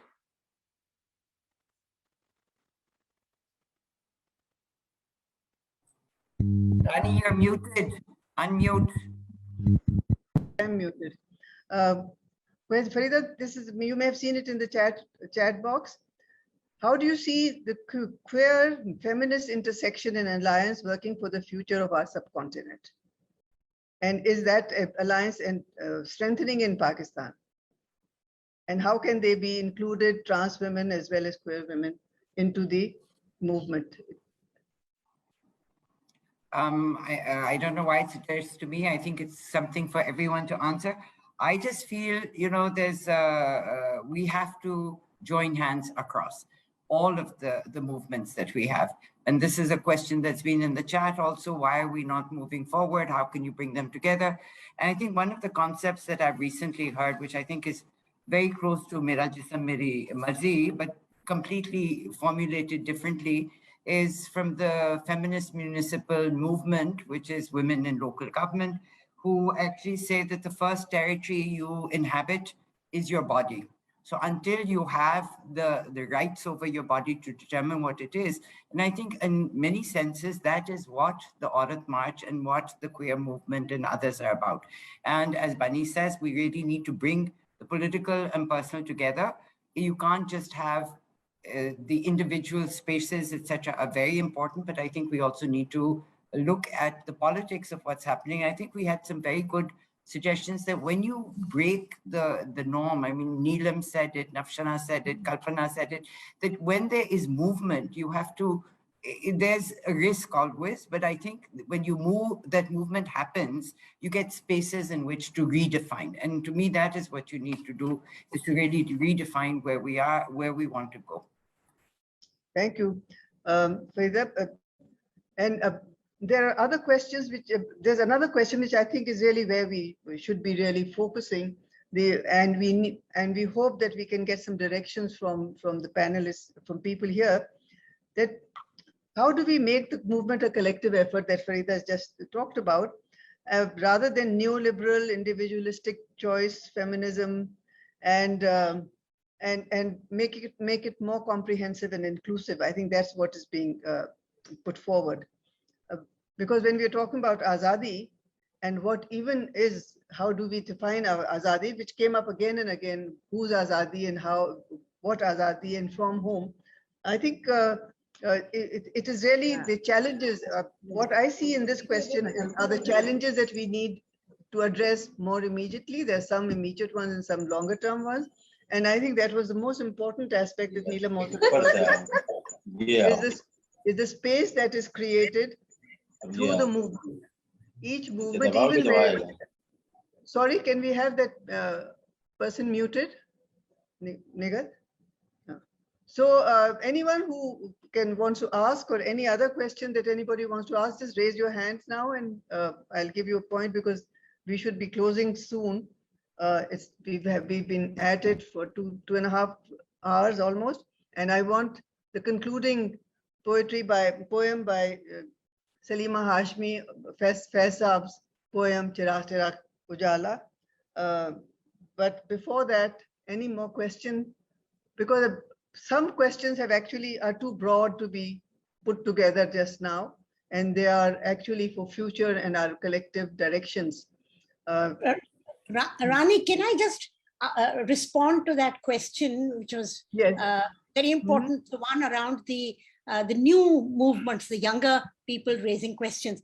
I think that's actually something that's very powerfully happening in India too. Lots of questions are being asked. And I think if you go back to the fundamental feminist position of a critique of the family as it exists theoretically and in terms of its application, then that's the critique of that structure is coming very powerfully, has come from first generation of women, but it's coming very powerfully from this younger generation of women who are bringing a range of issues into the ones that the feminists must address.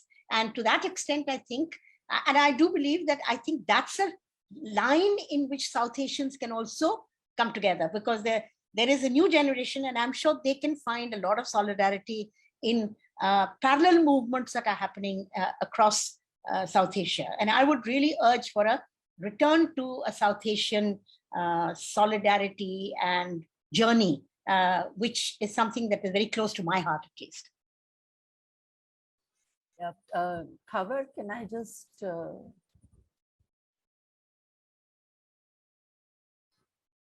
you're muted. Yes, please go ahead. Yeah, sorry. Just to agree with Uma, and also to say that the moment of an individualistic approach to political questions is past.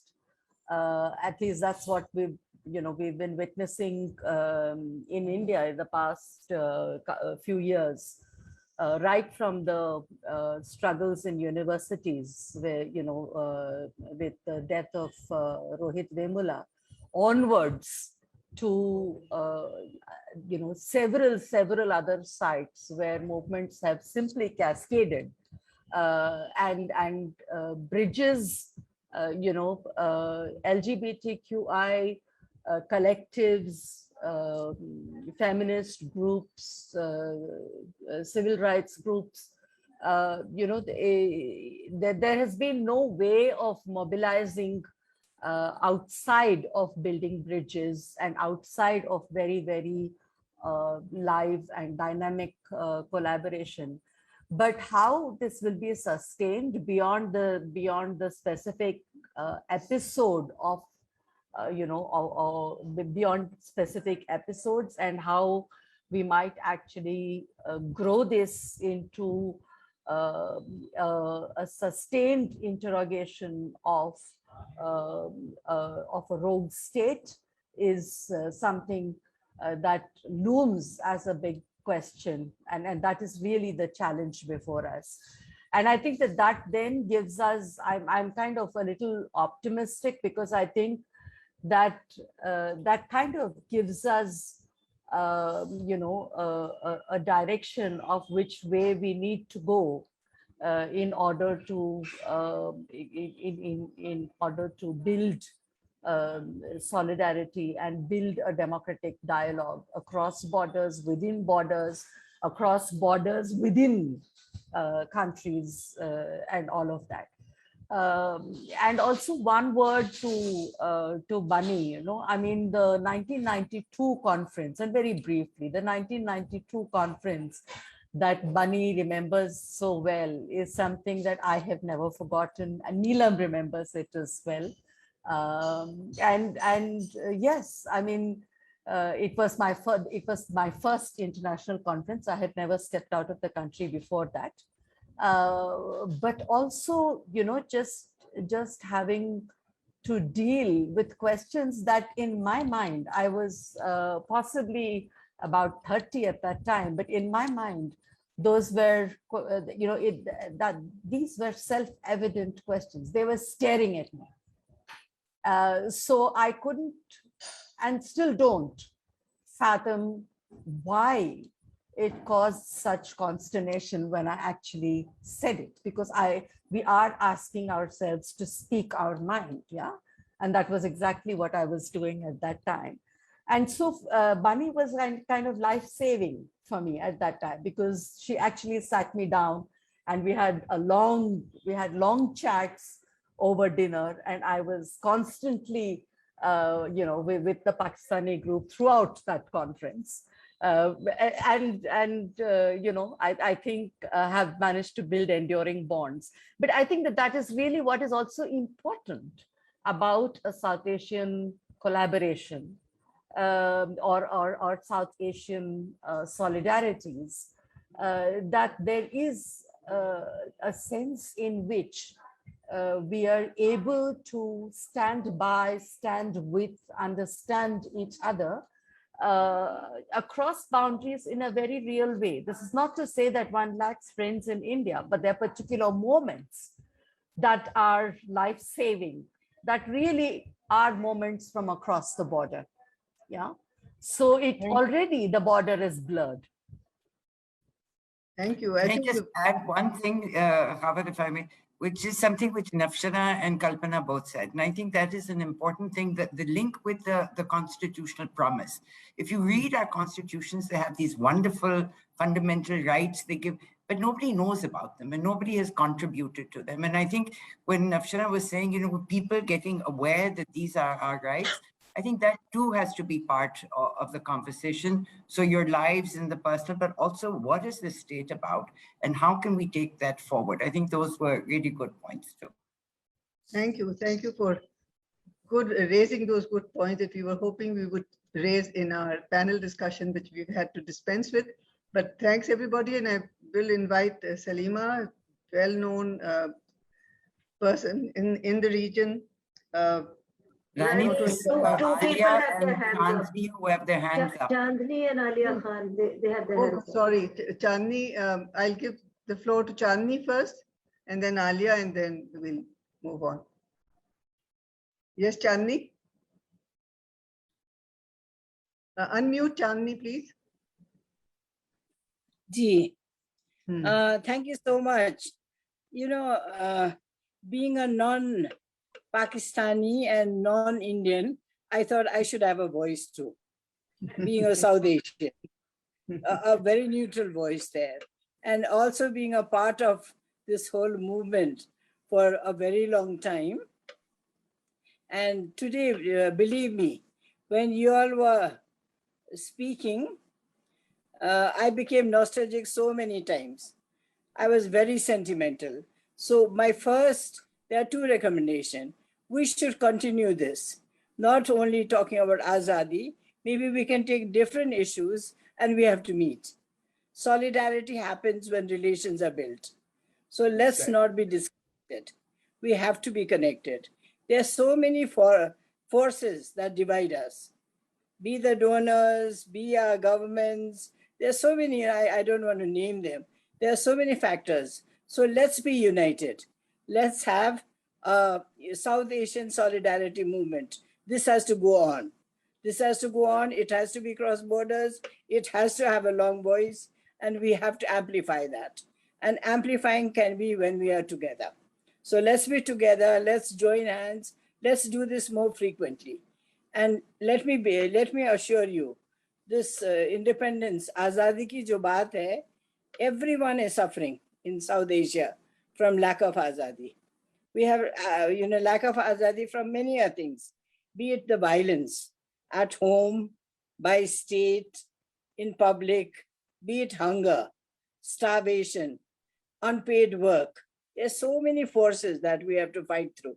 And we can do this only by being together. And this whole issue of intersectionality, how do we bring in the very meek voices? How do we bring that out? How do we look at, intergeneration feminist movement now? How do we bring in the younger ones also along with us? I think these should be our efforts. And thank you so much.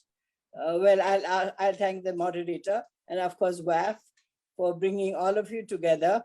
And I think we need more forums to regain our consciousness, our solidarity, our strength. Urja bolte hai na, we need that energy. And thank you for charging our batteries. Thank you very much, friends. Keep it up. Thank you. Thank you. Thank you, Chandni. Alia, you were,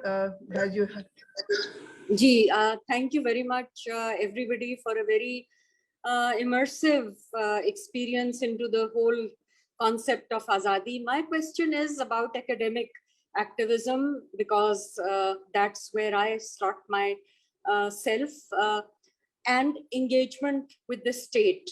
Khawar Appa, you had mentioned yesterday at the book launch that you tried to straddle both your activism with engagement with the state in your role as the chairperson of the National Commission on the Status of Women, because as a policy academic, I also feel that we have to constantly find ways to engage with the state as well, because that's where the entitlements lie. And it was very, very obvious in terms of the Aadhaar or the CNIC that were used as identifiers during COVID.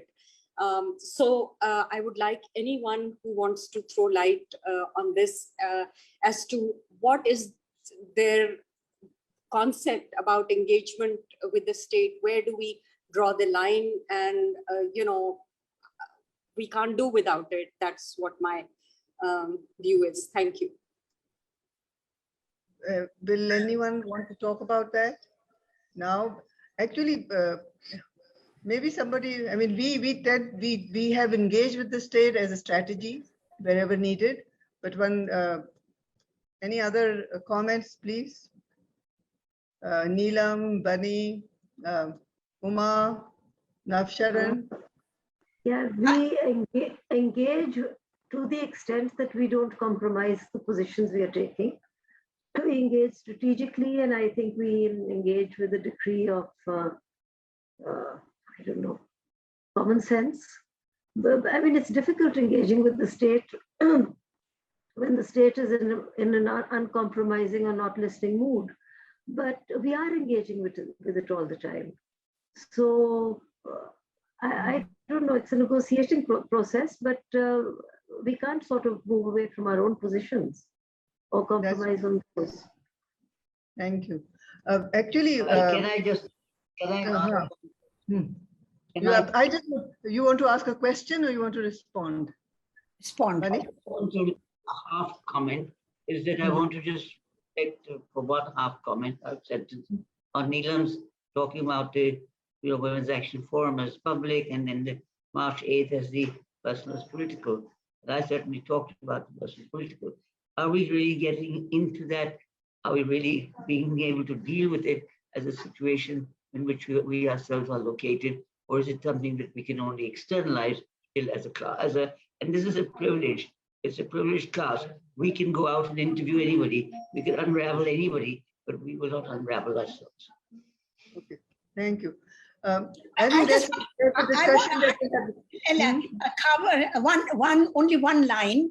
I think the difficulty, I mean, of course, we're constantly engaging with the state, but we're also, because we have an oppositional imagination, we are actually up against the state. All the time we're up against the state. So it's really, I think that it's not unusual that Bunny said up against the state and still up against the state. And I think it's still up against the state continuously, because the source of our troubles is also coming from there. And how can we forget our own oppositional imagination in this whole journey of battling for the real Azadi? Yes, right. Farida, this is the last word. Yeah, no, this is just to say that even when you're on the streets demanding things and protesting, you're still engaging the state. So let's not think of engagement of the state only as you find the spaces, but even when you're out protesting, that is engaging the state as well as. Certainly. Yes, Salima, I think we've been keeping you waiting. I'm sure you're enjoying the discussion. Yes, okay. Azadi ki baat ho rahi hai. So, subah azadi, the dawn of freedom. ये दाग दाग उजाला, ये शब्द गजीदा सहर, वो इंतजार था जिसका, ये वो सहर तो नहीं, ये वो सहर तो नहीं जिसकी आरज़ू लेकर चले थे यार कि मिल जाएगी कहीं ना कहीं फलक के दश्त में तारों की आखिरी मंजिल, कहीं तो होगा शबे सुस्त मौज का साहिल, कहीं तो जाके रुकेगा सफीनाए गमे दिल। जवां लहू की पुरस्कार शाहों से चले जो यार, तो दामन पे कितने हाथ पड़े, प्यारे हुसैन की बेसब्र ख्वाबगाहों में पुकारती रही बाहें, बदन बुलाते रहे, बहुत अजीज थी लेकिन रुखे सहर की लगन, बहुत करीं था हसीनाए नूर का दामन, सुबक सुबक की तमन्ना, दबी दबी सी तकन। सुना है हो भी चुका है फलाके जुल्म तो नूर, सुना है हो भी चुका है वसाले मंजिलो गाम, बदल चुका है बहुत अहले दर्द का दस्तूर, निशात वसल हलाल व अज़ाब हिजर हराम, जिगर की आग, नजर की उमंग, दिल की जलन, किसी पे चारा हिजरा का कुछ असर ही नहीं, कहाँ से आई निगार सबा किधर को गई, अभी चरागे सरेरा को कुछ खबर ही नहीं, अभी गिरानी शब में कमी नहीं आई, जाते दीदा दिल की घड़ी नहीं आई, चले चलो कि वो मंजिल अभी नहीं आई। And the dark white weight of night is not lifted yet, and the heart and the eye have not found their rest. Let us press on, for the culmination is not yet. Thank you. I think with that, we will come to the closure of this very long, but very, very interesting and as Alia said, immersive discourse.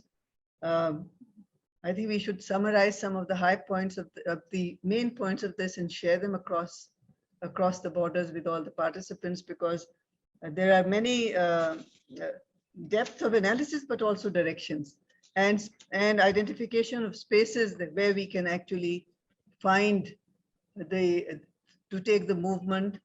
And there is hope. I mean, as feminists, we're always hopeful. Our struggle will continue, and we don't tire of the struggle, and we hope that this will continue and our discussions will also continue.